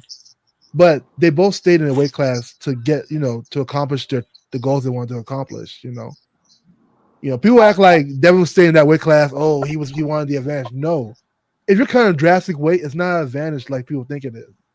It's a lack of commitment, as far as I'm concerned. You either gonna fight He at was 140. rehydrating way bigger than them. It is an That's advantage. Boxing crazy. Hacker, That is stop. not no. It's not easy to cut weight. Why is Cutting he weight is doing it if it's not drastic. an advantage, y'all? Cutting weight is a drastic situation. It's very drastic Why is he doing it if why is there's he no doing it? advantage? because he wanted to achieve his goals. So think about it. He had the Boxing Hacker, WBC belt for a long Boxing time. Hacker, why Yes, is he cutting so much weight? He doesn't have to put himself through that. And then hydrating up so much if there's no advantage. because the reason he stayed at the weight class wasn't for that. He wanted to get the belts. Remember, he started as a kid. He ended up Boxing Hacker, doing, you realize you're not answering my question, right? no, I am. No, the No, you're question you're not. asking, he's not staying there for advantage. He's not cutting weight and rehydrating for advantage. He started out in the weight Why class when is he was he a doing child. it? Huh? Hacker, just tell him it's the same reason Spence and Boots do it. They Yeah, both big same reason. Yeah, motherfuckers and like shit. Do it. Spence, It's just Spence that didn't simple. Okay, stay at to get an 147. advantage. No, Spence didn't stay at Yeah. 147 advantage. He stayed there because he So wanted we to become. agree. Spence was a weight bully. All right, cool. No, Spence No, stayed there because nobody he ever. wanted. No, check Spence this out, stayed guys. there because it was the glamour division and he could make a lot of money. And the nigga That's tried to one Spence reason why he stayed there. Spence I stayed mean, at 135 is 147. glamorous too, though. Wasn't Spence stayed, 135 glamorous? Spence We got stayed the at four kings 147 there. because he wanted to become they was at Make undisputed. weight. 147. That was really the reason he stayed at 147. He said that. He said that was the reason. Huh? The nigga kept telling everybody damn near that he fought at 135 that they was too fucking small. He knew that. Exactly. Why he kept telling everybody Yeah, you he's too trash small, Boxing talking. Hacker. Yeah, it doesn't change. His incentives are still the same, though, right? No, I it's mean, I did don't, Spence tell Boxing Bud he's Hacker, too small? You're not being honest right no, now. no. What? Here's the thing, guys. I don't know. You guys think because somebody cuts weight and then rehydrates the next day, they're automatically gonna be like back super better than the other person? That's not how it works.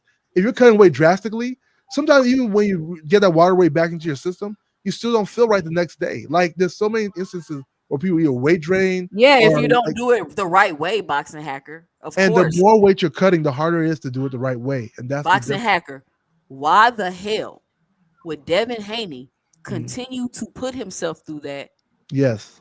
if there was not an advantage there? Because he wanted to become undisputed. Remember, as soon as he Oh became my undisputed God. and finished the 3-fight deal, he left with division. Yes, that's it. That's all. It's not about this advantage. No, he used to Why he he used to couldn't go make the become weight class undisputed at fun. 140? Why he Huh? couldn't become undisputed in a weight class where he didn't have to do that? You still had to cut weight at 140. What do you mean? Why couldn't he do that in a weight class that he didn't have to do that? So, like I said, I think the second Ryan fight, he didn't look like he hydrated well enough. I think 140 wasn't his weight Boxing class. Hacker, you're not listen. Why Yeah. didn't Devin Haney go Yes. to a weight class where he didn't have to drastically cut weight and become undisputed? Why didn't he go to a weight class? Like I said before, he already started there. I don't know how to explain. Okay, Devin's career was at 135. He was supposed to go to the Olympics, but the Olympic rules changed, and then Stop came it, to stop the it, stop it, pros. stop it. No, Stop this it. is what happened. No, we don't need the He started at backstory. 17, We don't need and the he was making the backstory. weight. We don't He was need the making the weight. backstory. He got a We don't title. need the backstory. If he We leaves, don't need the backstory. he was what? Boxing Hacker. Woo! I hate to have to mute you, bro. I hate I have to do it. I don't know how else to explain it. You guys aren't seeing. I think you guys are. It's a misconception somewhere. Devin wasn't naturally bigger than 135. No, he was a child when he came into the weight class. He outgrew the weight class just like Errol Spence outgrew his weight class. They weren't naturally bigger than their weight class. They just outgrew it. Time goes on, years go on, they become older. He went from 17 to 25. He got bigger. It got each year it was hard for him to make the weight. But at that time, he already had so much incentive. He already had a title. If he leaves 135, he has to drop his title and start all over again. You see how that works? Yeah, Yeah, you so got it's it. different. All We could right. have moved So up. this is what I want to ask y'all about. What do y'all think about the Floyd Schofield passport thing? And do y'all think like it really go down like that in boxing? Like they're literally putting No. moles in people's Oh camps hell, and doing all kind of nefarious stuff like this. Like this is oh really, yeah. I've heard of people like having a Fuck mole in yeah. the camp, but this is the Yeah. first time somebody has ever came out and said something that malicious that I, that they just came out and was like, yeah, they stole my passport, ripped the page out. Like I've never heard anybody just come out right and say they had a mole in their camp doing that type of stuff. But some Like people are who the saying it's fuck a does that? lie, it's an excuse, and this and that. So I'm like curious what side y'all on with that. That I, does I Like happen. who Jesus. what does this passport got to do with anything though? I'm confused. Cause he Because he can't didn't leave. go Why? to the press conference. Yeah, and he blamed Shakur for it. He Kid said Austin Shakur. didn't go to the press conference. He said he had a mole in his camp that stole his passport and ripped the signature page out of uh Kid Austin passport. And he said I Shakur mean, sent of him. all the goofy shit that him and his pops used to say, I think this might be the Yeah, fucking dumbest shit. that's some legendary shit A right there, man. mole gonna go in there and rip your passport so you can't go to the whatever party and shit. Only, Like, come on, now. only That's what we reason why. doing, Auntie. People do all kind of foul stuff like that. Yeah, That's not it's unfortunate, but it does happen. People have moles in the camp. They have people secretly recording so they can show the opposition what he's working on. They do all kinds of little things to distract you, yeah. cause you to lose time and be worried about things you should not be worried about. That's not unusual. It's a lot. It's people who just want to screw up a fight No, for any sure. way they can. And if you can't leave the country because your passport ain't right, that can cause you all kind of problems. Why somebody should have had his passport that he knew had it. You don't just leave your But life. why is your passport even just Yeah, available somewhere where somebody in exactly, your Yeah, camp yeah, can yeah, get to it? exactly. yeah, Thank you, Two yeah. Cents. Why is your passport in the gym? That's what I'm saying. I'm fucking confused. What Your the fuck But is you your know, passport. but you passport know doing at how the gym? people That's sometimes when true. boxers in camp they live with people. Yeah, that's what he said. He had people at his house. At his house, he actually got took it from his house. Yeah, it wouldn't have been Yeah, his camp. So the mole's in his house, not the fucking gym. yeah, So and they take Yeah. because sometimes when boxers in training camp they live all together. Like the nutritionist, the trainer, Mhm. they all live in one house. He had all them in the house. The sparring And partners, everybody live in one house.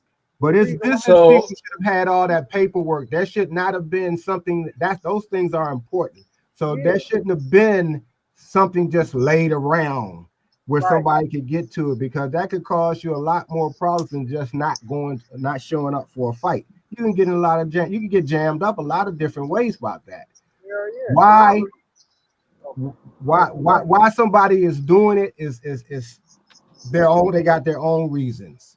But it does happen, and not just the passport. A lot of different things happen with moles being in your camp. Somebody mad at you and decide they're gonna do something to just mess up the fight or just distract you so things will work worse for you. You can have your woman could be causing you problems while you training for a fight. That can happen. So those things do happen. So it's not unusual. It's just sad, but it does happen.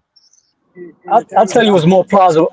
I think what's more plausible is they didn't really want to go to that whatever ball gala whatever, and they didn't want to offend Turkey, so they came up with some excuses, some bullshit. Somebody I went don't up in there and think ripped that. the No, poster. they was supposed to go to I the don't, press conference. I don't think I they no, had don't to think go yeah. that there. I happened. don't know, man. I And don't my see thing is Shakur this. sending them I feel like molds this. to still If it was, I feel like he had to show proof, basically that shit actually happened with a police report and all. Otherwise, the fight would have got canceled, as he said, because kid actually wasn't even there at the press conference.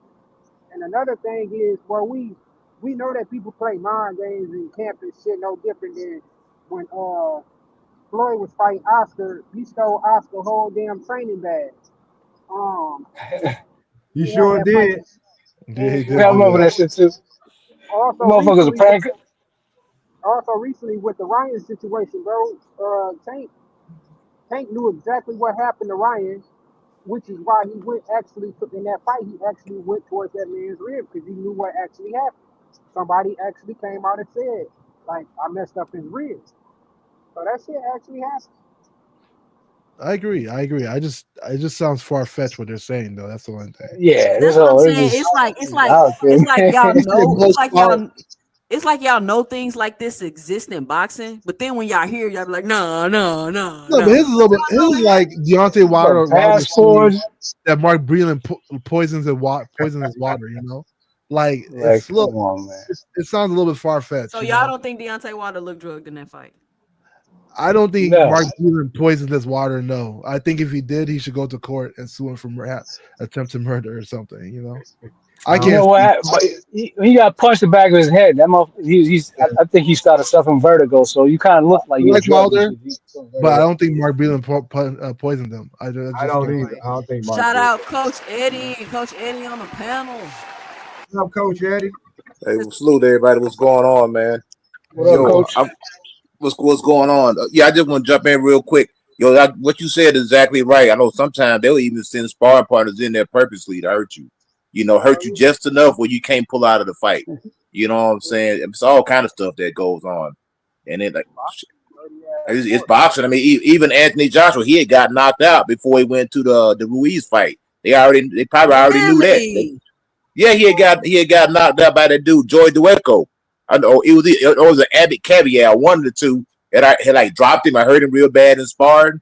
You know what I'm saying? Which that happens in boxing, and people get hurt all the time. People get dropped before fights. Even when Andre Ward, when he fought Chad Dawson, Andre Ward knew that Chad Dawson had got dropped in sparring. He knew that. How did he know that? Somebody told him.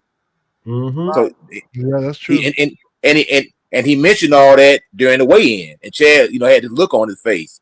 So there's a lot of stuff, a lot of skullduggery goes on in boxing, man. That's why you get your sparring partners. Those sparring partners are paid sparring partners, and Yeah. those sparring partners are spar with whoever's paying them. And those guys, they'll get in, they'll ask you questions. What do you like to do? What are his tendencies? They'll ask you questions about who you're working with. You know what I'm saying? So it's any advantage. That's why sometimes you need a tight circle So, Hey, sometimes. what about like Yeah. Coach Eddie? What about like what I'm saying? Like the He left 2 Cent. oh, he sure did. I was gonna ask him He something he, too. He was he gone. fell off. Oh, there he He go. He probably back. did.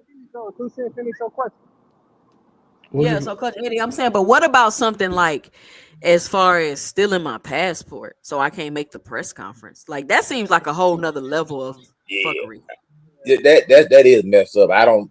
That does seem kind of far fetched, but I don't understand why how they would even know where to go find his passport at. They just had it laying on a freaking counter or something like that. And if you're gonna steal a page, why not just steal the whole thing? I don't. Right. I, I don't. When they took off and went home or something, or when they was gone or some shit, I don't know. But who the fuck leaving people in their house when they not there? Like that's But crazy. I was saying I was saying sometimes all these guys live together in camp. They live in No, they one do, house. yeah. And that's what But he was saying. but He Tuesday, said what's more feasible though? that. What's more feasible is probably they're probably contracted to do a certain amount of press conferences, and since Kid Austin missed the first one, there's probably some kind of penalty, and for them to skip the penalty, they need like some kind of extreme reason of why they shouldn't pay the penalty. The penalty was the motherfucker. The fight was going to get canceled between them. Nah, why would What? the fight get canceled because he missed the press conference? That would be No, weird. because they They had to said show. that they was about to cancel it, or else because they had to show the proof of what happened. The police reports, the pictures of the page missing. Wow. This is what Auntie Sco said, and I'm just like, this is crazy. It sounds far fetched. Something Yeah, Hold but up. He said they told him they was gonna cancel the fight if you don't it's show up to the weird. press yeah. conference. Like, yeah, why would they cancel? There's so many people that miss press No, conference. Listen, these I'm just motherfuckers telling says you what anything. they said. No, Oscar, their yeah. lawyer, had to step in and do the press conference, or they was gonna cancel the fight. Wow. But that was professional of him not to show up though. Coach, did you fight in DC?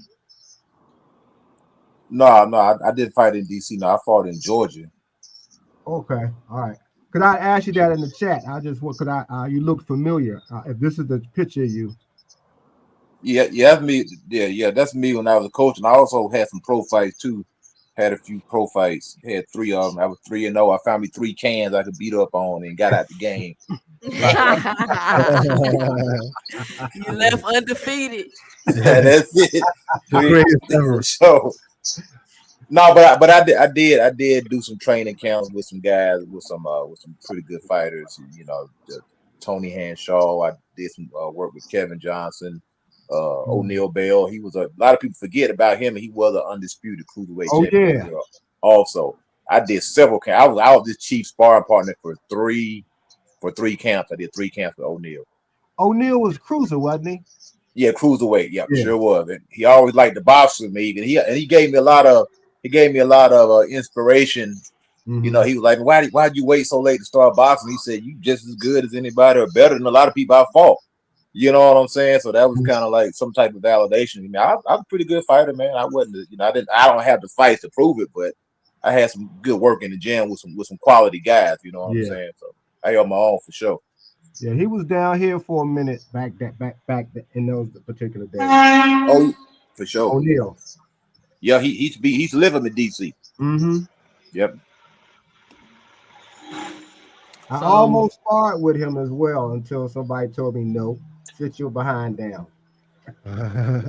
O'Neal, God bless the dead. He got killed. You know, matter of fact, we was getting ready for a fight when he got killed. He just got out of prison, and he got killed unfortunately. But he's getting ready to make a comeback. O'Neal was a good fighter. He had a really good jab. He real strong guy, man. He didn't want to sit in front of him too long. You know what I'm saying? And he hit you on the end of his punches. You know, he had a high knockout ratio. Mm-hmm. O'Neal did, but like I said, he wasn't the best polished boxer, but he was pretty rough.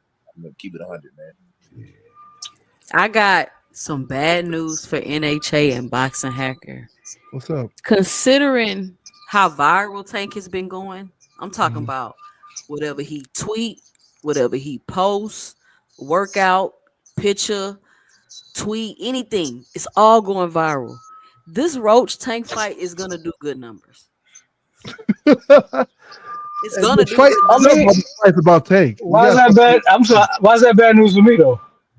Cause y'all been I talking care about less of it. No, I mean, it's only I about don't Tank. care if he does how he sells or what he sells. y'all been saying I, ain't I nobody I gonna see never the fight. Don't nobody want to I watch never the said that. fight.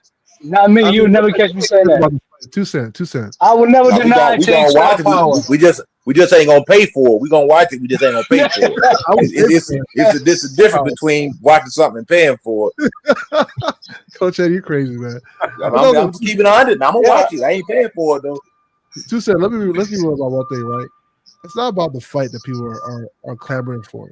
It's not about, oh man, he's fighting Mr. Roach. No, it's not about that.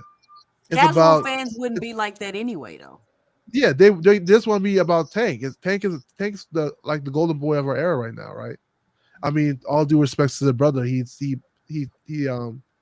carries a torch as a very popular fighter. So people want to see him. So you can replace Lamont Roach with anybody, and there'll still be the same outcome. it So just that's just me as a boxing fan. I just want to see him in more competitive fights. Like we I do. haven't seen Tank in a 50-50 fight yet. There's no And 50-50 fight for him. Shakur's Oh, a 50-50 oh, fight. Not at okay. So that's 35. why. Not at 35. Shakur is a 50-50 So fight. nobody's a 50-50 fight for him. Okay, Tank is a superhero. He's the god. Y'all don't need to see it. I mean, I You want to know He's see the what? him only fighter in fighting. the I history. want to see him He's the fighting, only but fighter in the history of fighters that don't need to prove anything. I guarantee. I wonder what the betting odds will be. You think the betting odds will be 50-50? For Come on, who? no Tank Roach. I don't know Shakur what the fuck or they Lamont were. Roach? The Nah, betting Roach. odds for Lamont That's gonna Roach, be like a you minus bet a minus dollar and win 1200 or 5 Tank, something, million. man. Coach Eddie, for Tank and Shakur, you think the betting odds will be 50-50? I, I That'd be think I 60-40. It'll be Yeah, I it'll lean think that towards it'll Tank. be. But the thing about it, you're not gonna beat Tank on the scorecards. He's kind of like Canelo. You're not gonna beat him on the scorecard. You're You don't gonna think? have to knock I him think out you to can. beat him, or just No, have to be a I don't think totally that. dominant performance where they Yeah, can't take it from you. And we even seen I, that but throughout. We seen that in history when Lennox Lewis fought Holyfield. Lennox Lewis dominated Holyfield, and they called it a draw. That was probably one of the worst rivalries I've ever seen in my life. The first fight, so it's Yeah, gonna be tough. yeah. I I think would I agree. just don't think Tank has that pull like Canelo. Canelo got some fucking when you get a judge Rich, to click the score the link, fucking Rich. fight to give you what do you call it, a draw and shit when he fought Mayweather. Against Mayweather, like, of all people. Yeah, that Ain't nobody getting that but fucking Canelo. Yo. Speaking of that, I want you guys to check this out. Y'all might think I'm crazy, man. I Mhm. went back and watched that Maidana Floyd fight for the first time. Yeah. I think Floyd lost that fight. I'm gonna keep it 100, man. I'm Uh-oh. gonna keep The it. first The fight? I'm first gonna one? keep it 100. I at the time I was like, oh, let me go back and look at this thing. I looked at it. If put it like this, if it would have been anybody other than Floyd, he would have lost. Madonna would have won. I feel like The it could only have went reason, either way. It could have went either way. Yeah, I think it but the depends thing what you're about looking at. Yeah, Because Nah, it was Maidana just, wasn't really land. He was landing, but he wasn't landing like that on but Mayweather. but yeah. but you got one thing about Floyd. Floyd set a precedent, and only Floyd could win like this is by being defensive because they landed about the same amount of punches, but Maidana threw 400 more. I mean, he outworked Floyd till it was like nobody's business. And I know Floyd was a lot more sore than Maidana was at He the end of the night. definitely Because was. Maidana was But putting He some lost. hands on that's that what I'm But boy, saying. man. He threw Madonna, 400. But think about that, coach. He threw 400 more punches than Mayweather, but they landed about the same amount of punches. No, but hold on, That's wait, crazy. hold on 2 seconds. Hold on though. Just because he wasn't punching the air, yeah, if you punch somebody in the shoulders, yes, it's not a scoring blow, but you're getting hit. You feel that the next day. So yes, he was touching Floyd up. He hit Yeah, he Floyd with was a lot touching of him up. punches. They just wasn't He knocked scoring his tooth punches. out. But He he knocked. hit. He put it like this. If it was a fight, I would say that Maidana beat him up. he If it was pushed a fight, he pushed Floyd a lot more than Floyd had been pushed in a while. And Maidana had one of the most fantastic training camp for that first fight. The second fight, they cut the expenses of training, which is why he didn't look as good as the first one. I want to say that he was either training under Maxie Shelstein, or it was either Victor that was involved with that first fight. I'm not sure, so I don't want to say that and put that on him. But I do know there was a lot made about how much Can they they? put into Can the A him side being put in the prepared for contract who that you first train fight. with? You said And what? no, I don't think they can do that. I don't think so. say it again, Tucson. Can they put in your contract who you can train with? I The A don't think side. No, so. I've never known that to be no, the case at no. all. Nah.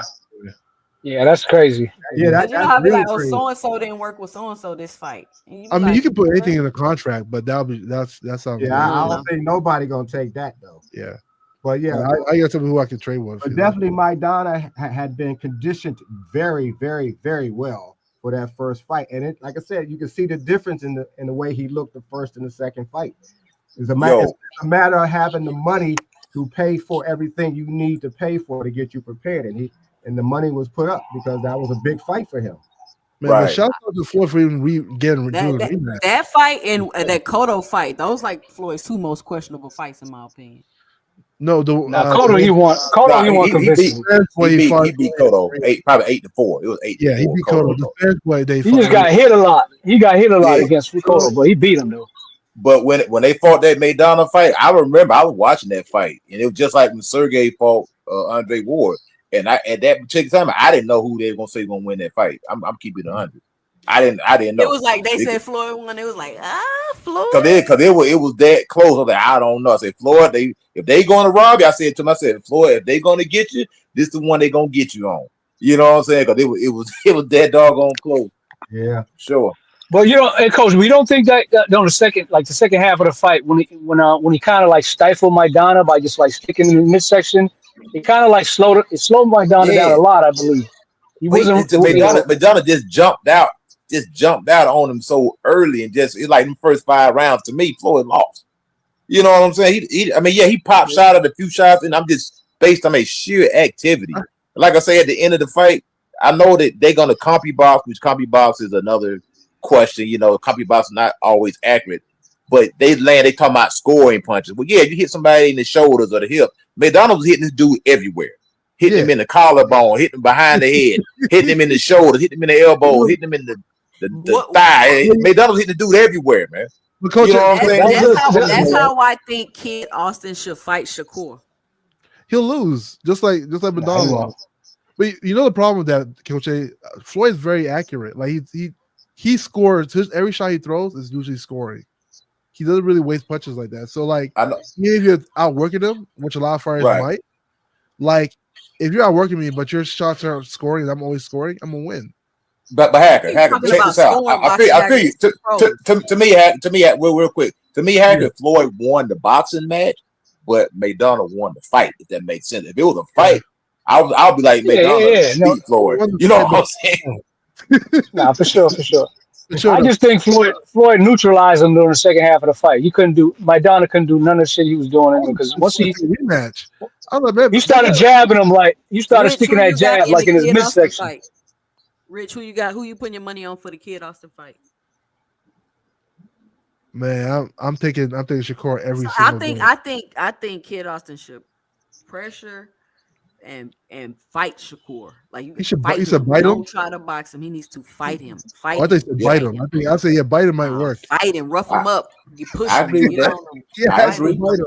If he Wait, got the bite him mentality was to funny. do it, I that's agree with that. I that's agree a with that good tactic. 100%.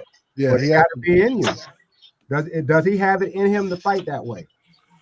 But the thing about Shakur, if you're not, if you try that and he gets your timer down, you'll be chasing shadows all night. But he's like a mini Sean Porter though. You know, I remember when Sean Porter fought AB. I thought AB was gonna be like a sharpshooter, and that Me wasn't the too. case. It Yeah. was But just that particular style. You know what I'm saying? So but you we're know gonna how find Kell out. Brooks, It's not you gonna be know how easy. It's not gonna be an easy fight. Anytime you fight those young guys, you like that who full of piss and vinegar and got something to prove. This is not gonna be an easy fight for Shakur by no means. But you remember how Kell No. Brooks neutralized Sean Porter? Like I think Shakur doesn't do all the clinching that Kell Brooks did Clinching. like that. Yeah, but I think just pure boxing and circling makes that style very. It makes it hard on that style because you always have to keep turning in a circle. You know. But that was close. That was a close fight between Sean Porter and Kell Brook. That was a close fight. Yeah, but it was closer, but it was still decisive. You know. But Shakur's gonna be getting if Shakur.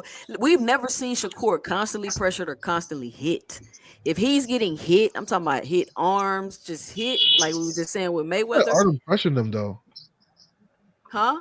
Artem was pressuring him. He was standing in the pocket with Artem. He just couldn't touch him. You know, that's the only difference. Artem wasn't pressuring him. He was standing in the pocket with Artem. 2 Cent. Remember, that's probably what's gonna happen to Tank when Tank fights Shakur.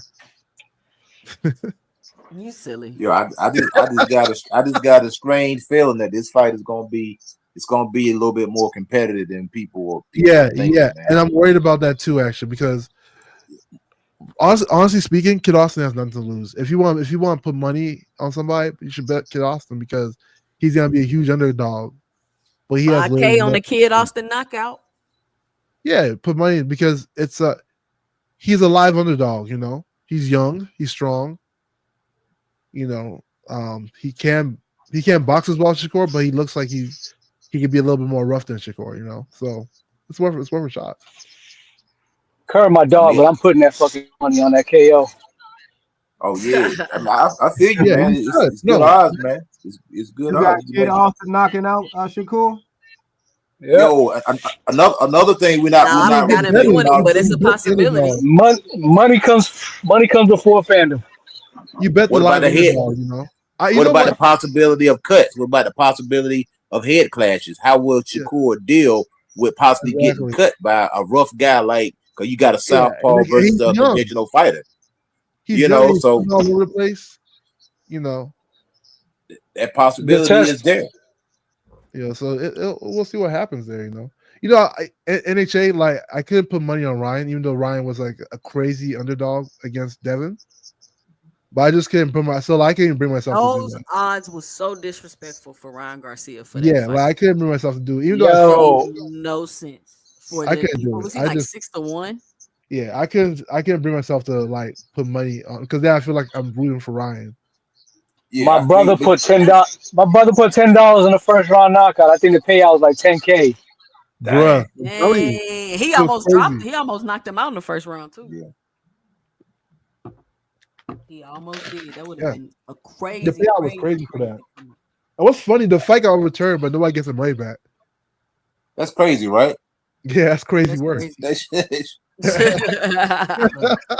They say, hey, take us to court. Hey, Let's see but what I that's was the happens. clowning gambling him you too. I take. was like, That's why it's man, that called shit. gambling. That's why it's called Facts. I gambling. was clowning. I was clowning my brothers, man. He just lost $10 and shit, man. Like what? All right, Man, D1 say, what is it? Plus 2,800 for kid to knock Shakur out? Yeah, I'll be betting a couple hundred on that too. you, Ooh, plus 2,800? Hmm. hey, but you Wow. know the betting odds for Yeah, Tank versus on fight Tank versus Lamont, right? Somebody Two calculate cents. that. on If I fight put night, them five shit. bands on it, what's that? If you bet $1 for Lamont to knock out Tank, you could get like 10 million. You know? What? What's that? Yeah. Be What? quiet. Nah. You I ain't never seen no. bet $1 Fuck, Hey, yo, fuck putting them odds up. Tank. I You think probably Lamont got a shot, man. I think he's gonna do some good he work in that looks fight, sharp. He man. look, yo, I'm He's not gonna gonna do lie. some good work. He's gonna He do look some good work. like look at his the training videos and stuff. He looks sharp. He looks like he's doing good work. You know, I The don't know fight how is it's gonna gonna be a fare, but lot like more exciting than he people looks good. thinking it is. He's looking good on the videotape. So He Yeah, gonna I get think that fight goes the distance, man. In he gonna my get opinion, Tank. man, I don't think Yeah, Lamont gonna get knocked out, man. he gonna get Tank some work.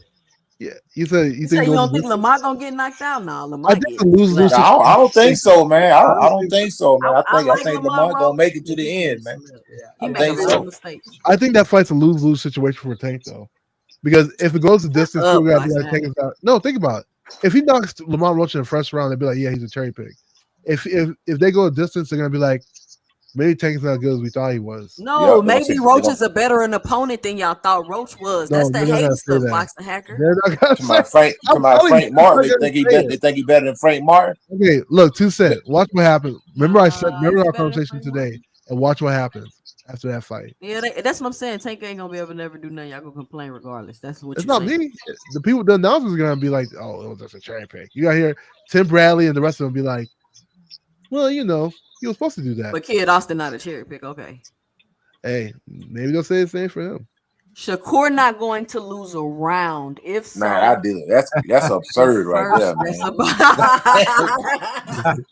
I don't think. Yeah, I don't know, man. It depends how Kid Austin's. Is so he a y'all Kid think Austin's gonna Shakur come in not gonna rough, lose. or he's gonna So get outboxed all night? Shakur that Cody. Listen, if he not gonna lose a round, it's a cherry pick, or am I tripping? No, Kid Austin. I don't know. I just think for one thing, I think Shakur has a chance to if he don't put out, man, they might take it from him because he already got this jacket on him already. You know what I'm saying? They looking for a reason to get this kid an L. I'm telling you, What You they talking about for? looking they Shakur? What looking for stops? yeah, they looking for a reason to give him an L. You think So so? You think because I believe listen. so. Let's think about it. Let's think about it. Like for real, for real, Yeah. for real. Eddie Hearn Matchroom, which I Mm-hmm. renamed Feeder Promotions. All his fighters lose, y'all. Yeah. Recent events. Yeah. And Coach Eddie, for some reason, feels like why you think like what jacket? Like you think he pissed people off? Like what jacket do you think Well, he has? I think with the last fight, not in the Artem, but the one before that, when he did, I mean, that was an abysmal fight when he fought De Los Santos. That I hope both of them they should both be ashamed of themselves. But I just think Shakur has this jacket that just been put on him, and it could be fairly, it could be unfairly. It's a born fighter, and the way these judges are moving right now, they're inconsistent in their judging. First of all, and it seems like if you're not putting out the work that they want to put you, they're going to reward the guy who's working. That's what it seems like. I've seen that in a bunch of fights now. They're rewarding activity, like Oshaki Foster, for instance. He lost the fight, just sit back in the pocket, sitting behind the shoulder, he lost because he wasn't moving his hands. So I just think if Shakur gets in there and is not moving his hands, and these rounds are close, I think they may edge it to the young fella, man. I mean, that's just my opinion. All right, Do shout you out think Fresh that, 313 on the panel. What's up, Fresh 313? Hey, what up? 2 cents, you hear me? Yeah, what's up? what's going Hey, on? hey, what's going on? 2 cent, a boxing hacker. I don't know who else in here. Yeah. Hey, I just came to say, man. Hey, I just feel it. Hey, Shakur, he about to have another bad performance, bro. I think that young boy Oh, gonna get on his ass. I'm just saying. I just feel it. Once again, he be over promising and under delivering. I think I mean, at this point, we know he gonna do that, so it shouldn't even bother you. Do you yeah, think he's getting boring like Rigondeaux? yeah. Mm-hmm. So here's the thing about that that boring situation, right? Hold on. Regan Let Dow. Church 313 finish his 2 cents. Go Oh my ahead, bad, Fresh. brother. My bad. Yeah, I was just about done. Yeah, that's I just feel it. I just feel like he's gonna have another lackluster performance. I don't think he's gonna really do nothing spectacular outside of anything that we already seen from him. Like if you think about, he's supposed to wash. On paper, he got all the accolades and all this. Everybody back in Shakur. He's supposed to wash Schofield, but I don't think it's gonna be like how he's saying it's gonna be. You know what I mean? He might mess around and lose in damn Saudi. I mean, but it's almost kind of like how it is. Like they really, unless he really just finna go out there and upset, it's like most likely they won't Shakur with that belt. Do they want Shakur with that belt?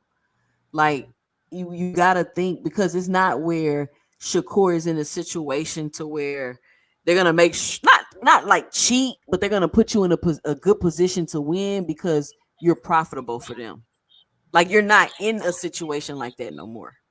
Right, and that's what worries me. Like with his style of fighting, would that carry Right. over to a place like Saudi where they want to see that action? They ain't gonna give you them rounds, like you Facts. on the back foot the whole fight. When you got Yeah, it's a like aggressive fighter, Saudi is you know what? Saudi is a bad place for Shakur style. He should that's what not I'm fight saying. there. That's what But I'm them But there, dudes saying. be I Like think them they're dudes be fair. hooking on them cards. Them dudes be letting their hands go. that's what I'm saying. People Don't be be going to surprised if sleep. People go to sleep over Schofield there. Schofield get a unanimous or a split decision. Don't be surprised.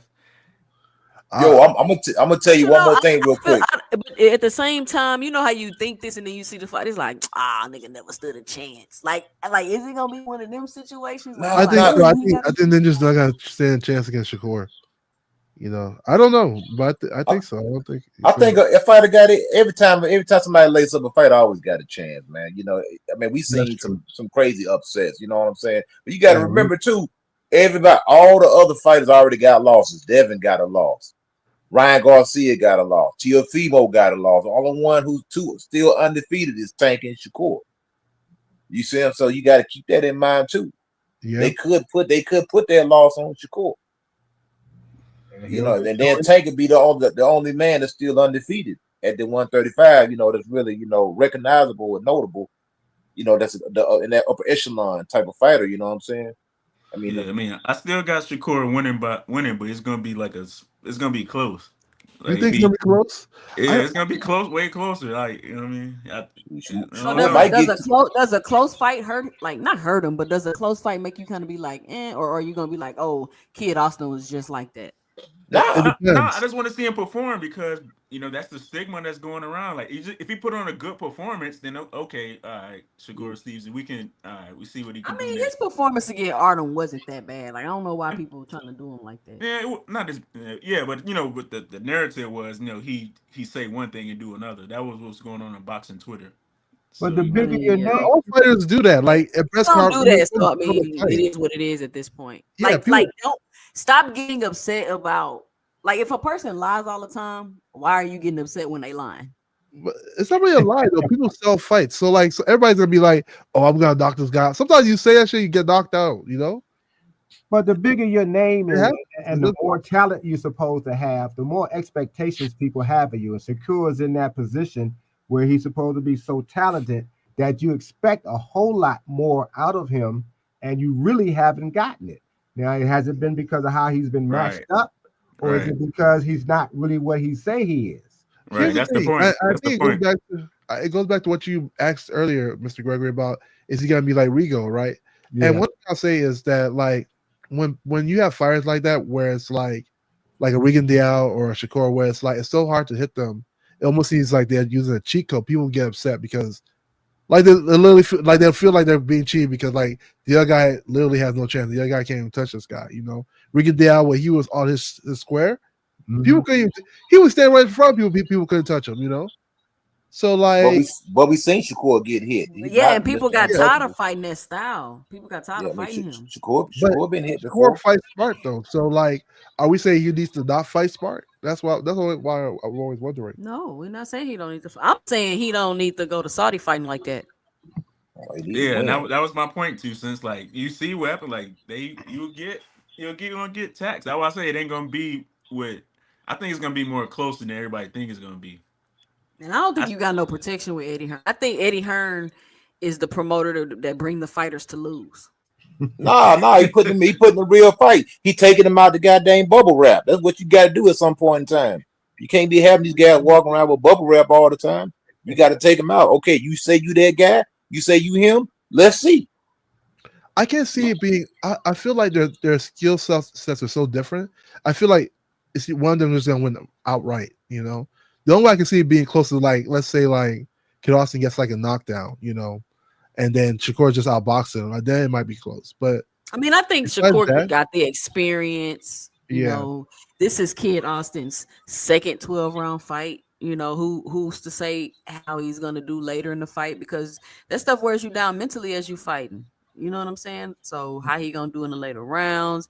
How he gonna handle if he can't get to Shakur? Like, he get frustrated. Like, but at the same time, exactly. if he's still coming forward and being aggressive and throwing punches, and Shakur moving and blocking and pop shotting, that might not win you a fight in Saudi. That's it. right, That's what I'm saying. right. And That's not how to I, that's how I mention, gave That's they Beterbiev something the never win. trained for a 12-round fight, even though this is the second 12-round fight, because the first one they said they thought it was a 10-round fight and they trained for a 10-round.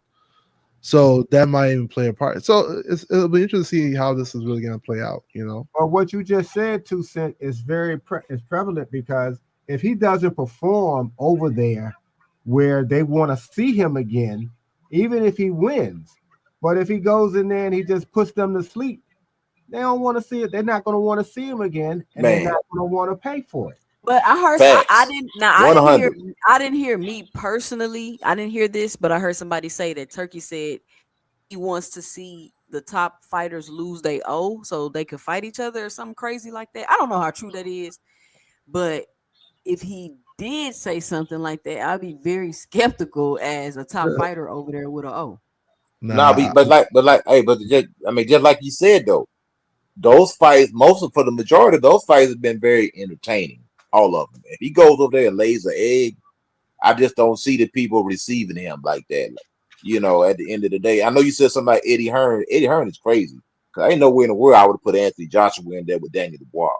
I've seen that coming a mile away. That dude can punch Eddie with both of Hearn his is hands. cashing out Anthony Joshua right Yeah, he now. put him in. He put him in with that kid, man. Are you crazy? That Anthony dude is Joshua, dangerous. That dude is Eddie dangerous, man. Hearn just got Anthony Joshua beat. Eddie Hearn just got Anthony Joshua beat. but no, I wait a think I minute. think you put Daniel Bryan in there with anybody right now. I don't care who it is. Fury, Usyk, Wilder, they going to Coley, sleep, man. They are yeah, going to sleep. Coley's not going to sleep. Maybe that may be. I'm McCauley get hit too much, man. Yeah, That well, that kid get that kid that got some dynamite in his hand. I'm talking about he's a two-fisted fighter. He's not he, like he remind me of like a big version of Ray Mercer, just Mhm. letting them hands go from both yeah, sides, man. no, like George Foreman more like, right? But it's fast though. That's the thing. It's speed on it, and it's he throws in combination. When have you ever seen a heavyweight throwing combination punches, 4, 5, 6 shots, As big and as all he of them is, are hard? it's interesting.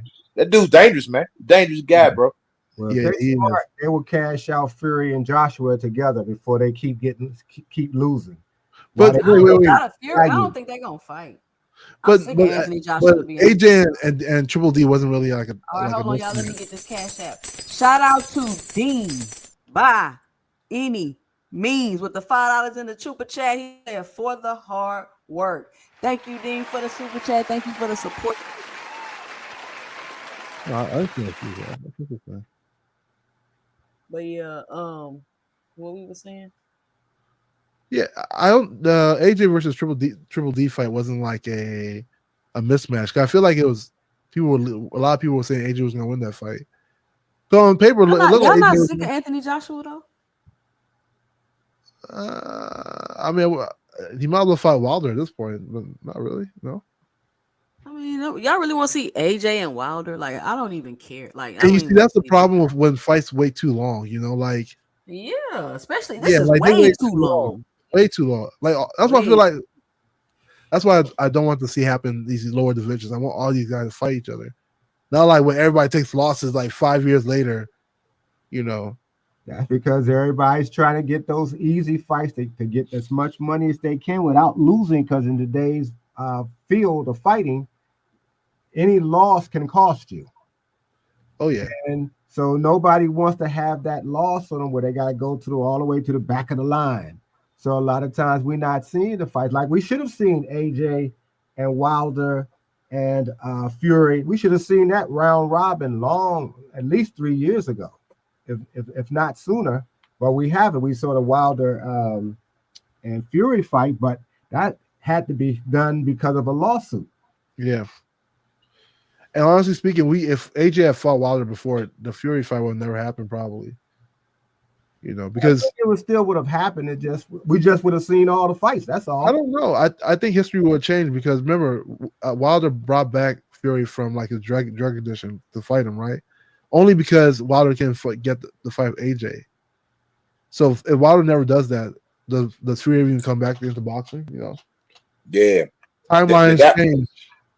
That was a miscalculation right there on Wilder's behalf, man. Yeah. I ain't no way in the world, man. I lost money 2 times back to back. Ain't no way in the world. I thought For real, fooling with Wilder. Flatten this dude out, man. I say ain't no way in the world this fat, sorry, bad body dude. But he did beat him in the first fight. He got the long count. But it should, I mean, 2 cents, it shouldn't have even been close, though. It shouldn't even made it that far, in my opinion. I thought Wilder was gonna get this guy out there in like 2 rounds. Yeah. I mean, something just crazy. I see the dude still hanging around. I said, come on, man. Then I bet it on him again in the second fight. I said, okay, we got him this time. And then got brakes beat off of him. I said, God. It was unexpected. Nobody expected Ruiz to Andy Ruiz to beat I thought Andy Ruiz was gonna be Anthony Joshua because I was like, Andy Ruiz can fight. His hands is fast, and he got some pop. I was like, I know he fat, but he can fight. No, I didn't think it because he was fat. I just think he was too. I thought he was that Joshua would use his height, but apparently it didn't do him any good. One thing people I guess forgot is Andy Ruiz fought earlier that year. And he fought someone who was very close to Joshua's stature, like a very muscular black guy. Beat him down, beat the brakes off him. So like when the AJ fight was on the call, that shit was always in my mind. This is the same fat guy who beat the brakes off the last muscular guy he fought. Man, that dude had a panic attack. He had a panic attack in New York. That dude had a panic attack up there, man. AJ did. AJ nutted up in New York. When he went up there, he was nutted up in that locker room. He came out. He was shook. You know what I'm saying? Anxiety or something? Yeah, he got it. Hey, I'm gonna tell you something about a panic attack. I used to get them back in the day. This came out. I didn't start getting until like my older. For no reason, they just come out of nowhere. And next thing you know, I'm talking about 2 seconds. I ain't even lying. When you start getting panic attacks, they're habitual. I will be driving, and then all of a sudden, the same spot every day, for no reason, panic attack. For like this happened for weeks. But it got to the point where I expected to have it, and it came on cue. You know what I'm saying? Heart started racing for no reason at all. Have you had that going into the ring like for sparring or for boxing? Like not a panic attack. No, I never had one of those before. Yeah, but I think with him, he got there. Then that whole atmosphere was just overwhelming. I ain't making no excuse. I think it is what it is. He was like, "What the heck is going on here?" Man, somebody said he was drugged for that fight. No. I don't think it was drugged. But say that again, 2 cents. Somebody said he was drugged for that fight. I think I heard. Who was drugged? I heard that too. I heard a couple guys say that. I heard Drew Titan was saying that. He's saying he came over, it looked like he was drugged or whatever. I don't know. It's when you think about it, it's so nerve wracking. That's why always you gotta salute the fighters at the end of the day because it must be so nerve wracking to go into a big event like that with so many people watching you, and then like the oxygen level is different because so many people are breathing in the air. It's probably crazy for them when they get in the ring. But Anthony Joshua was a star fighter though.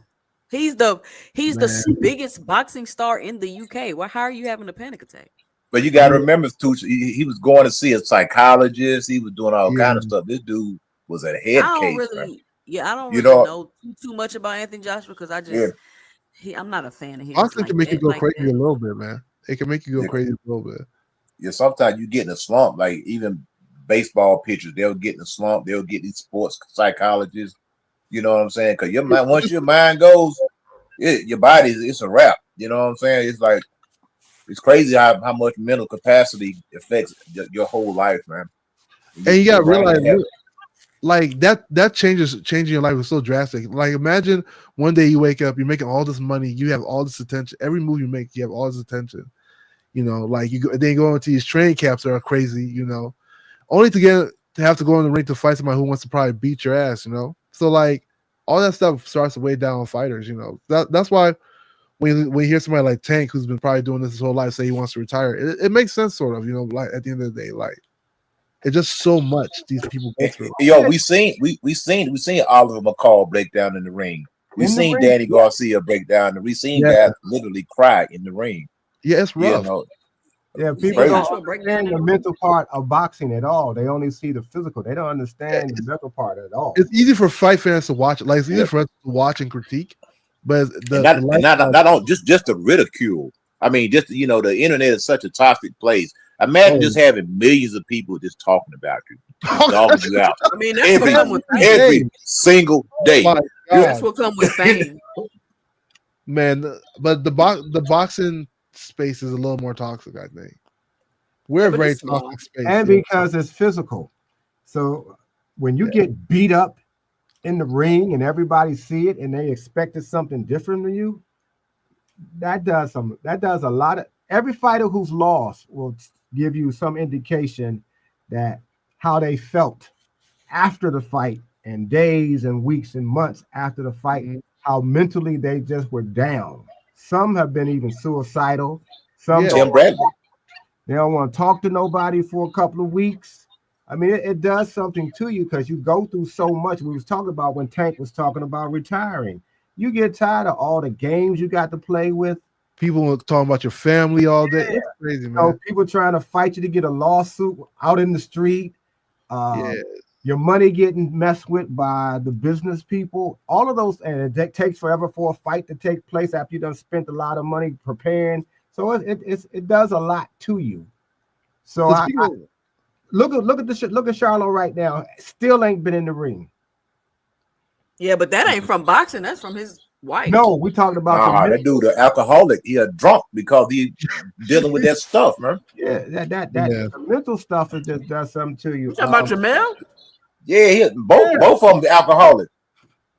Look, Jamal the alcohol. Jamal was supposed to fight Demetrius Andrade, but Jamal couldn't get his stuff together. So Andrade was like, "Yo, I need a bag. I'm going broke or I'm starving.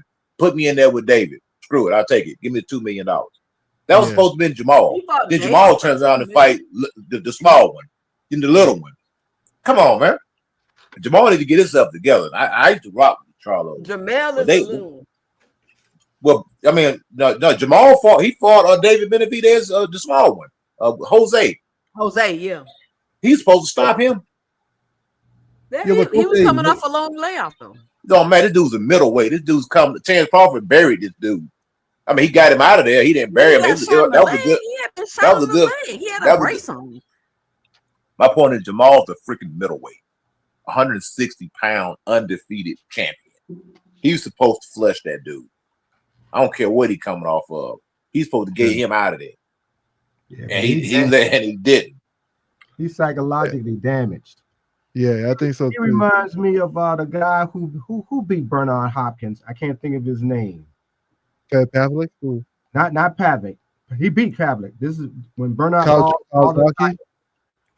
no. This is at middleweight. You know who I'm talking about? To my Antoine Eccles, No. He lost all the titles to Bernard. Lost all his titles, his middleweight titles to him. Jermaine Taylor. Yes. Taylor, yeah, You see how he Jermaine started. Taylor went crazy, man. Yes. yeah. You see That- how I mean he He went crazy absolutely because he lost lost his it. titles, or they clearly not stable before. Sometimes I mean most heavyweights are unstable. You ask me, but shit, But they are crazy. But Jermaine Taylor, the success that he got after beating Bernard, it drove him crazy.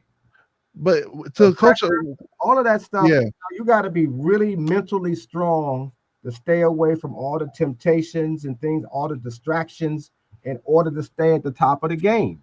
That's not easy to do. And most fighters somehow, And they somewhere be along the young. line, they fall off by enjoying the good life and things like that. But those are the distractions that you have to be strong enough to stay away from. It seemed like Man. they all get locked up.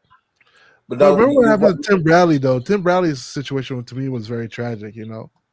Like that whole situation with Pacquiao, him being Pacquiao the first time, and like people, it wasn't the fact Okay, that people thought like He Pacquiao did wanted to. not beat Pacquiao. He Hey, didn't. everybody.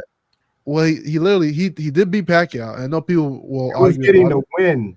Yeah, Yeah, but people threatened his even still, family. though, the criticism that Didn't he he lead a got. fight in a wheelchair? No, I don't think. I think he No, walked out the ring. But I like, think you're thinking about that other fight that he had with the Russian dude, where when he was doing the interview, you knew he was concussed. yeah, he was hurt. Yeah, Hmm. well, what's his name? But yeah, Yep. The when you boxing look call. you look at that situation, right? And remember all the people that were criticizing, they were attacking him like he was the one who made the decision to give him the win. It doesn't matter if you believe one or not, but the way the fans attacked him was to me like one of the worst things I've That ever was seen in crazy. boxing. Yeah, it But was crazy. Pacquiao had a crazy fan base. Yeah, They the went past, after Tim. yeah, That crazy fan base went after Tim and his family. yep, Yep. yep. It was they were hellacious, man. But RIP to They were again, that fan hellacious. base too. that crazy stuff has I was happened. so happy Floyd beat Pacquiao, man. I don't know who was worse, the Pacquiao fans or the Tank fans. But that crazy, those crazy Shooting fan doggone bases. flow modes wasn't no joke. Them flow modes wasn't no joke either, bro. Nah, The but flow mode be ready to fight you and say something bad about Floyd, man. you think so? No, I can't. You know why I don't believe that? Because they were more like minority. Well, I guess you say Pacquiao fans are minorities too, but like Well, I don't know how to say it. Like currently today, Devin Haney got the most delusional fan base. no, the Tank Facts. fans are Well, yeah, way more without delusional. question, two The cent. I think Tank I think the fans Canelo are fans Devin, crazy too, man. How 100% are more Devin Tank Haney fans was number delusional. delusional, one. boxing hacker? Man, How you are got Tank Tank fans fans delusional, talking boxing about hacker? chasing freaking Victor Conti here. You got Tank fans talking about things that never happened. They're like Bro, literally the most you read delusional You fans didn't one or say, ever. you two didn't make comments one on point. X, and you Huh? came to that conclusion. You said what? You didn't make one point. What is delusional about the Tank fans? Tank fans But will. Okay, for instance, Tank's fighting Lamont Roach, right? And if you ask certain Tank fans, they'd be like, "Well, he had no choice. Everybody at 135 ducked him." I'm like, "How many people is everybody?" One person will say, "3 people ducked him." Then another person will say, "5 people ducked him." Then another person said, "The whole 135 division ducked Tank. But He had that's no true choice though. in life. But when you He had compare no that, choice. you compare Every that single to human being No, at to 135 leadership, no, he no, said he was boxing no. hacker. tagging them. Let me tell you the difference You see, between what that's I no, let me I tell you delusional. think what I think Ryan this Garcia got a crazy fan base too. Yeah, they're crazy too. Yeah, yeah, Ryan Garcia, because Ryan Garcia fan base is kids and shit. He got He's an young yeah, they don't fans. even know he an boxing. influencer. You He can an tell them influencer. anything. And so this is what I mean, boxing hacker, when I say delusional. You'll say something like, well, that's because they say the whole division ducked them. Okay, we've heard the whole division, 3 divisions ducked Terrence Crawford. People say that. But when you say some shit like Devin Haney can beat Boots, that's delusional. Why is delusion? They haven't fought yet. So if I think he has a chance of winning, there's nothing wrong with that. And you But if just you sit proving here my, and tell you me just something that's stop not talking because true, you proving my point. but if you say something like 5 people duck Tank and then he went to fight Lamont Roach, even though you don't know anybody but Lomachenko duck Tank, No, it's that's like the three, reason. four people we can name, Nah, Yo, bro. that's not I true. I, I Stop think capping. Yeah, I think with the Tank fan base, the only thing that kind of I ain't say rub me the wrong way, but one thing I think is kind of funny is literally Tank could do no wrong. I think Tank could go to a preschool and slap up 3 or 4 year olds, and they would find a way to Tank has done plenty they would wrong find a way to already. justify That's it. not They true, be like, Eddie. we, Not you not know, real they sports what fans. Not real the coach Eddie. Not 3-year-old they real was had looking sports at fans. Tank. You know, dangerous. they said they was looking at Tank. No, They not asked me. Tank for an autograph or something like that. And Not me. So They they, so You dangerous. see, I got so GTD in my hashtag. I will Coach Eddie, what has crucify his Tank ass. done quote unquote wrong? I'm not saying he hasn't. I'm saying like what are you referring to? I'm talking not, well, about first of all, outside you of know, boxing. outside, I don't want to get into the man personal business. He does some things that I don't agree with.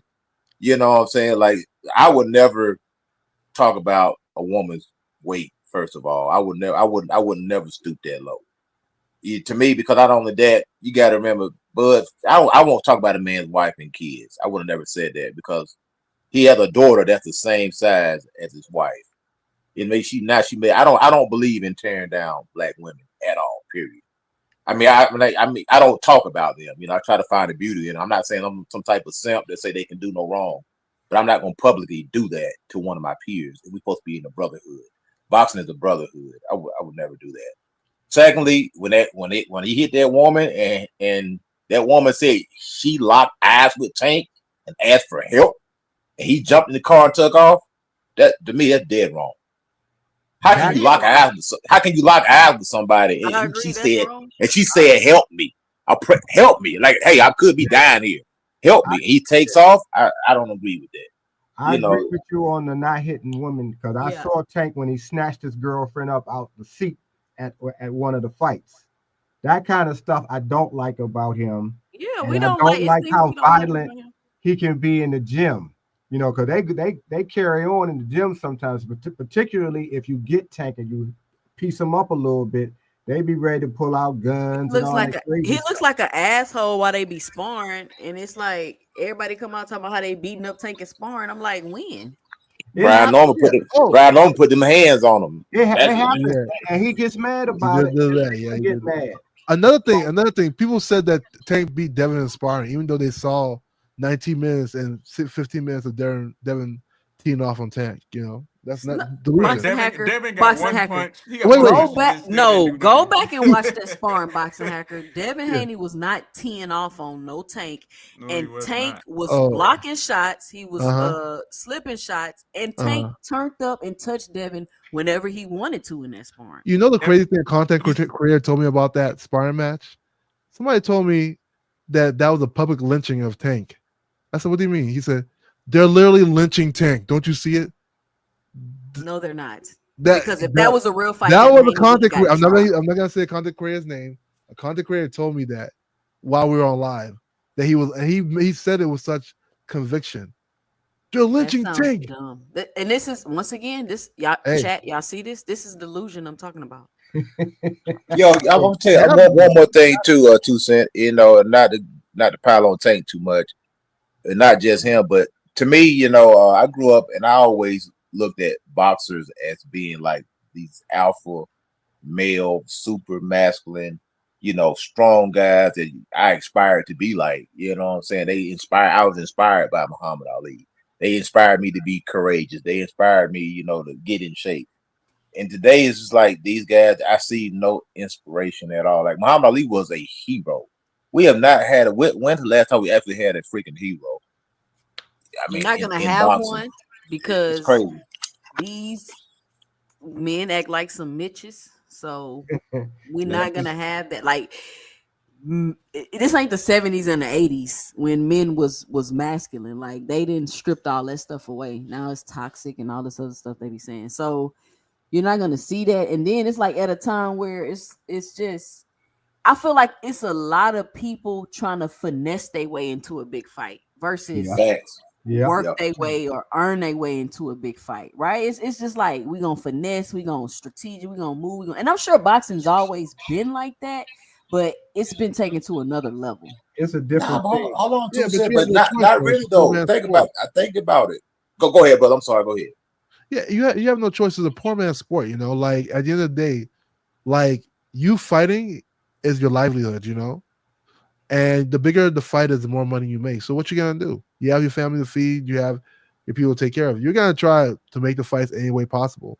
Like I don't blame Kid Austin for like jumping out there wanting to fight Shakur. Like I think at that point, hey, it's a good idea. Make the money if you can, because like I said, boxing is a poor man's sport. You know, That if, part if is people true, if people want but to be like starving artists. but there were still principles that are gone now. I want to add on to Coach Eddie. First of all, I'm going to say, Coach, we probably I know I think I'm a little older than you. We're probably dinosaurs now. The principles and the way that men conducted themselves, like when I came up with some real men who was very disciplined, who didn't take too much mouth from you as a young boy, and who you listened to. You also got inspired by whether they was in business, whether they was in sports, whether they was out here, and even in the streets. You had some principles even there. Today, you don't have those same kinds of things that can guide you where you can learn something and can be a little bit better than you was a week ago or 2 days ago. Same thing with boxing. Now boxing is about it's a little more money there. So everybody's positioning themselves to try to get the money as fast as they can, only because they've seen a lot of boxers before them who don't have anything and bad health and things of that nature. So Well, as Tucson said, yeah, they're trying to gonna finesse their way into a big fight as fast as they can. You got 12 fights, but a possibility to come up for you to get a big fight, and you're gonna talk the talk to try to get it. And that's what they're going to do. And everybody else is doing the same thing now. So we don't see what we used to see in the 60s and the 70s and even the 80s. I and mean, the I truth, I was a little bit before, I should say, after Sugar Ray Robinson, but that's who I wanted to be, because Ooh, yeah, wow. watched I watched everything about him. I found the old movies. I read everything. I looked in the magazines. I liked everything about him. I never had that kind of talent, but I did. At least I emulated myself as much as I could. Today's fighters are but wait, but y'all don't think those kids feel like that about Tank? Like, I get it's things y'all don't like, and I mean, he's done things, but Tank is the quote But unquote hero y'all would be talking about. I mean, I Yeah, know yeah. he's not perfect, but he And came from Devin's literally more of a nothing. hero, he got that perfect struggle Boxing story Hacker, as be far as quiet. you came I from think they nothing. Devin is more more You of a came from hero. nothing, I and think then they he more made his way. emulate themselves after Mayweather than they do. I mean, they like Tank right. because he Tank identifies, is more relate. Yeah, he's more relatable to but I think they really That's because he's the same size. That's why they yeah relate. them. they want to I'm be just like Mayweather. That's hating. Now you hating. They want playing. they want that lifestyle that Mayweather purposely uses as part of his marketing when he was actually fighting. That's what they do now. Where when I guess in But my day and the the kids coming guys up I is used to Tank like, is the guy. you wanted to be good as they were in the ring first. And then when you saw that they came up and they had the cars and the clothes and all those other things, you wanted that too. But you kind of watched for what was you able to see, how they conducted themselves, how people responded to them when they came into places and so forth. And you wanted to be that. And Today, you can see everything that fighters do that's wrong. Like with Tank, yeah, see that's him true. snatching his Cause yeah, girlfriend, It's see him social right. getting media. locked Yeah. up. Running over Yeah, people it's and a stuff. different Social Yeah. time. media. Yeah, it's a Just different like time. we seen Devin fighting at the carnival, punching Right, people. right. Yeah, Yeah, Devin's a hero for the children, though, I think. Devin is a didn't hero even for connect. nobody. Get out of here. He Hey, is yo, real quick, I want to comment on what Mr. Greg said. Like I say, even you can even go back to. I think what's missing today is that, like, even back in the '90s, in the 2000s, these guys really had more confidence, and they really thought that they were the best in the division, and they were willing to prove that. And it wasn't, some. Yeah, I understand you got to get your bag, of course. So if you want to get $10 million every fight, okay, you may not get that one. Maybe let's fight 3 fights and let's get $10 million. You know what I'm saying? And like, I think what's happened is the inactivity is what's hurting these guys. They're sitting there around waiting for these big, huge fights, and then Yep. when they get in, we seen it during COVID. We seen it during COVID. These guys were getting losing left and right. If you're inactive as a boxer, first of all, you get soft. Your body's not used to taking that punishment anymore. You don't take shots very well because now you're turning into a normal civilian. And I'm saying I can't believe I used to do this. I'm in the gym now. I say I must have been out of my freaking mind. But when you're boxing, I mean, when you're boxing, you're a different person. You're a yeah. different Yeah. animal. You are yeah. well conditioned. You're conditioned to take punishment. You're conditioned to take pain, and you conditioned to administer punishment and to go out there and be a nice guy. But when that bell rings, it's like, okay, I'm about to get you out of here. You You was know what I'm saying? Abdullah Mason might be the next hero. I mean, he's fighting like a throwback fighter at the moment. Fighting coach. like You in Philly? 6 or 7 fights a year. So Did he hear me? yeah, what What you say, say? brother? And Are you in Philly? Am I in Philly? Are Yeah, you are you are you Philly? in Philly? No, I'm in Georgia. I'm in Atlanta, Oh, man, you in Georgia. Atlanta? Okay, okay. That's I Yeah. was one because I was going to ask because you were talking about what inspired you and things of that thing like that to fight. Um, when you were fighting, What caused you to decide to fight in the first place?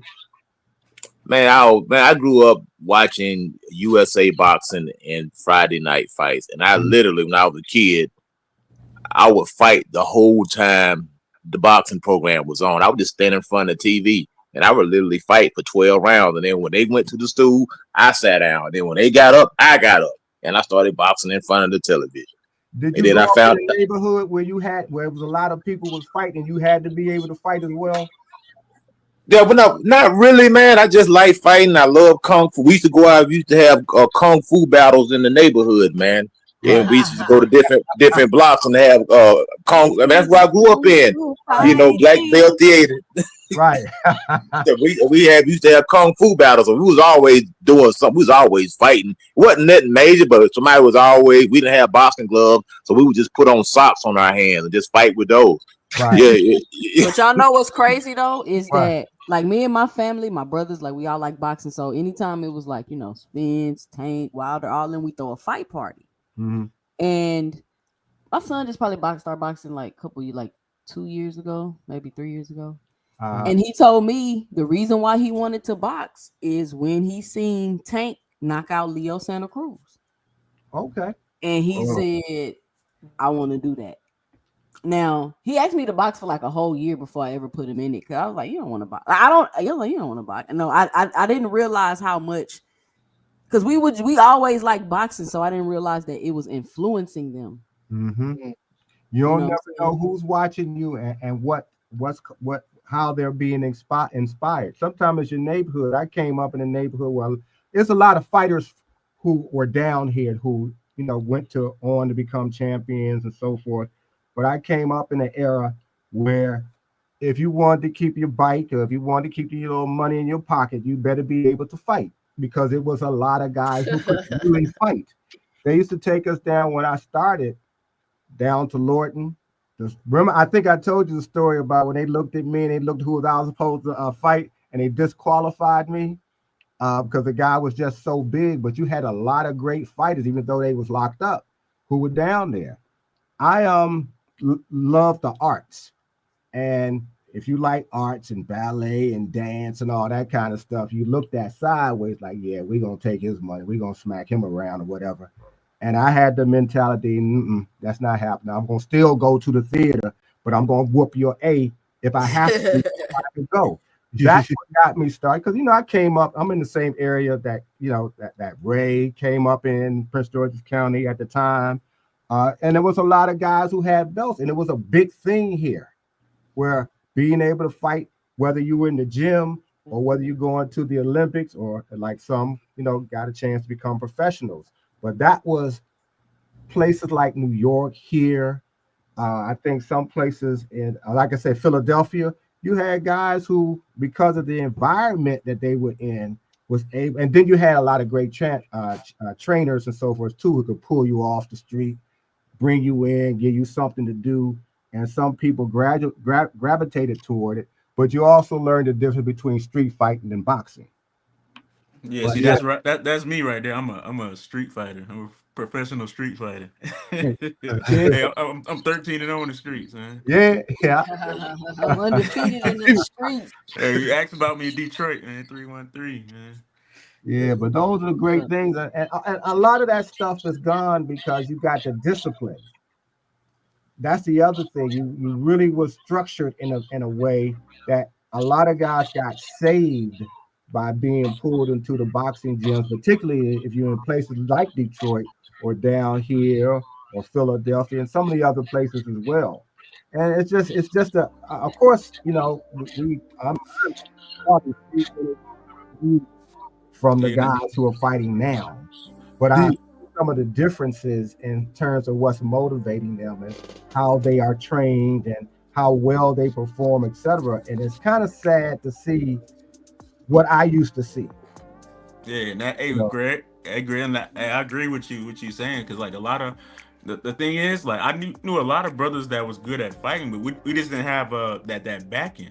We didn't have mhm, that parents or the big somebody over us. Like, so my dad, he was a professional fighter for like a quick second, but he got caught up in with the women and in the streets and all that, and that's pretty much how I ended up.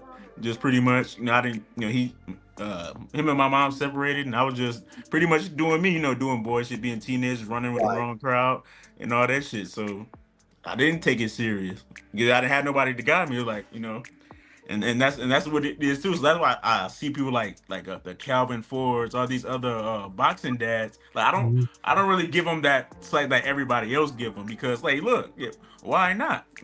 You mean they're making something of themselves? They're doing something positive. Hey, look, go ahead because it's a lot of like parent. I know they get the bad slack for like, oh, you living your life through your son or your daughter, and you push them, you living your dream through them. Like, so you rather them sell drugs and be out here robbing and stealing around the back. You know what I'm saying? Hmm. There used to be boys clubs and stuff that back then that you could go. Like there was Number Nine and there was Oak Crest. All of those places. I mean, I know I'm saying stuff that y'all don't know what I'm talking about, but those were places that were well known.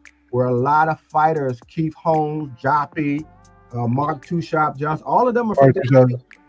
All of those were in. All those guys was in those kinds of boys clubs and boxing gyms where they was learning their craft. So it was a lot of influence for anybody who wanted to You going fight in and out, Mr. Greg. huh? I haven't seen You William going Joppy in in a and long out. time. He's still Mark too around. short. Yeah, He's still around. Keith Holmes still. I All just right, see y'all. him. We've been on about 2 hours and 40 minutes. So Mhm. that's right. I want to appreciate everybody that hopped on the panel tonight. Thank everybody that joined me tonight in the chat. We're gonna go around like we always do. Let everybody their final 2 cents off. And we're gonna start off with Coach Eddie. Coach Eddie, what's your final 2 cents? What you got for the show? Final, final 2 cents is once again, it's always a pleasure to come up here on your platform. I thank you for opening up your door and let me in your house, so to speak, figuratively on your platform. Salute to everybody on the panel. Great chat, boxing chat, and like I say, it's always good. I'm a boxing junkie. I mean, you'd be surprised, but I tell you, I own my own boxing gym for one. I had to open a boxing gym up. I've been there for 15 years. I've been training kids. I've been training young men, teaching them how to box, teaching them how to be men. And the thing about it is, black men do matter. I can tell the boys who don't have a father. I can tell the ones that do. Just without even saying anything, just looking at them when they walk in. Not that they're walking feminine or doing something. It's just I can tell the presence of that man being in these men's life, these young men's life. Shout out to everybody, man. Shout out to you. Shout out to all the boxing gyms. And one thing about the kung fu movies taught a lesson. Every one of them taught you how to be honorable, how to be upright, how to be brave, how to get in shape. It taught you all type of things, how to be benevolent, being a nice person, not being an evil. Each kung fu, I love kung fu movies. Each kung fu plot always had a flat of you kill my master, I want revenge, or something like that. Kung fu movies are great, man. I tell kids go back and watch kung fu movies. I'm a kung fu junkie. But Yeah. that's my 2 cents. I know you like IP Man, then Coach Eddie. You better believe it. The Last Dragon is still the best kung fu movie ever. Okay. Yeah, Hey, Yeah. yeah. Wait, I you actually guys Uh, didn't agree watch with The Last Boxer Dragon? Hacker. Oh my Shogun god. Assassin. Oh yeah, Mystery of yeah, Chess boxing Boxer. hacker, boxing hacker. Go ahead, get your final 2 cents. What you got? Yeah, Mystery of Chess Box is also good. Hey, salute to you 2 cents. First off, I did say Tank fans are delusional, but 2 cents, you're one of my favorite Tank fans. No, this was an amazing chat. Great. It was great, like chopping up with you people. I think we really took some good stuff tonight. I said hopefully we get the fights that we want to see. Hopefully we get the Tank versus Shakur. If they get past the two men that they have to face, hopefully Tank gets past the guy Lamont Roach, and Shakur gets past Kid Austin. Hopefully all those fights go through. But yeah, I think it's just important that we still remember, like move forward, that like these fighters that we, sometimes we sort of like criticize so heavily. We have to always remember that, they do go through a lot, when they're fighting. It's easy for the fight fans to criticize, but it's hard for a fighter to actually undergo what they go through to get in that ring. So much respect to them as fighters, and respect to everybody in the chat and the panel. So salute to everybody. Have a good night. Okay. Oh, good All night. right, thanks, Good boxing night, guys. hacker. Thank you, thank you, thank you, thank you. Fresh 313. What's your final 2 cents? What you got for the show? Hey, yeah, I appreciate your 2 cents. Open up this, doing this platform. Keep doing your thing. Keep grinding and pushing forward, giving us the opportunity to talk about this sport that we love so much, that I love so much. I know y'all love it too. And yeah, like kind of like what Bro said. I want to see the best fights, and so we can take it from there and comment and talk about that.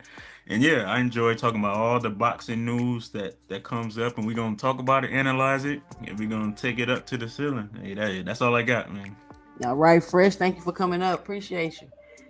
Mr. Greg, close us out. What's your final 2 cents? What you got for the show? And let me say thank you all, as always, for allowing me to come on and talk and reach back to the past and things of that nature, and just chop it up with all the generations that are on come on your show, so we can share what we loved and what we liked about boxing and see that there's some things that happened before. I love talking to Coach Eddie and all the guys that come on because it's entertaining. I feel like we're learning something. We're building up a little camaraderie here. And I love the way that you're developing your show, sis. I really Thank you. do. I'm just looking forward to it getting bigger every year, to the point Yeah. where you might have to have security before we can talk to you. But again, I will always look forward. I will always support you. I hope there's more that I'm able to do down the road as you grow. And for everybody who's in the chat, I always try to make sure I speak to everybody because you all need to be acknowledged as well. And I guess I'll look forward to seeing you on Sunday. I don't think there's any hmm boxing on this month, uh, but I know there's going to be some good fights next month. So I look forward for us debating and talking and seeing how they shape up as well. Can't Have, wait. Can't wait. yeah, having said that, and I hope that your sons, who you said both of them are boxers, continue to flourish as well. All right. Thank you. All right, then. Good night. I want to thank y'all, man. Y'all know what I forgot to talk about, but I'll talk about it Sunday. We got to talk about all this Devin Haney, Ryan Garcia chaos, but we're going to talk about that Sunday. It's so much going on and so much to talk about. Make sure y'all on time Sunday, 5 to 7 p.m. It's just a short show, 2-hour show. We're going to get on there. We're going to talk. We're going to do the panel, and then I'm going to be out. So make sure you're on time. Thank you to everybody that came on the panel. Thank you to everybody that hit the cash out. Thank you to everybody that sent the super chat. Big thank you to everybody that hopped on the panel today and gave their 2 cents.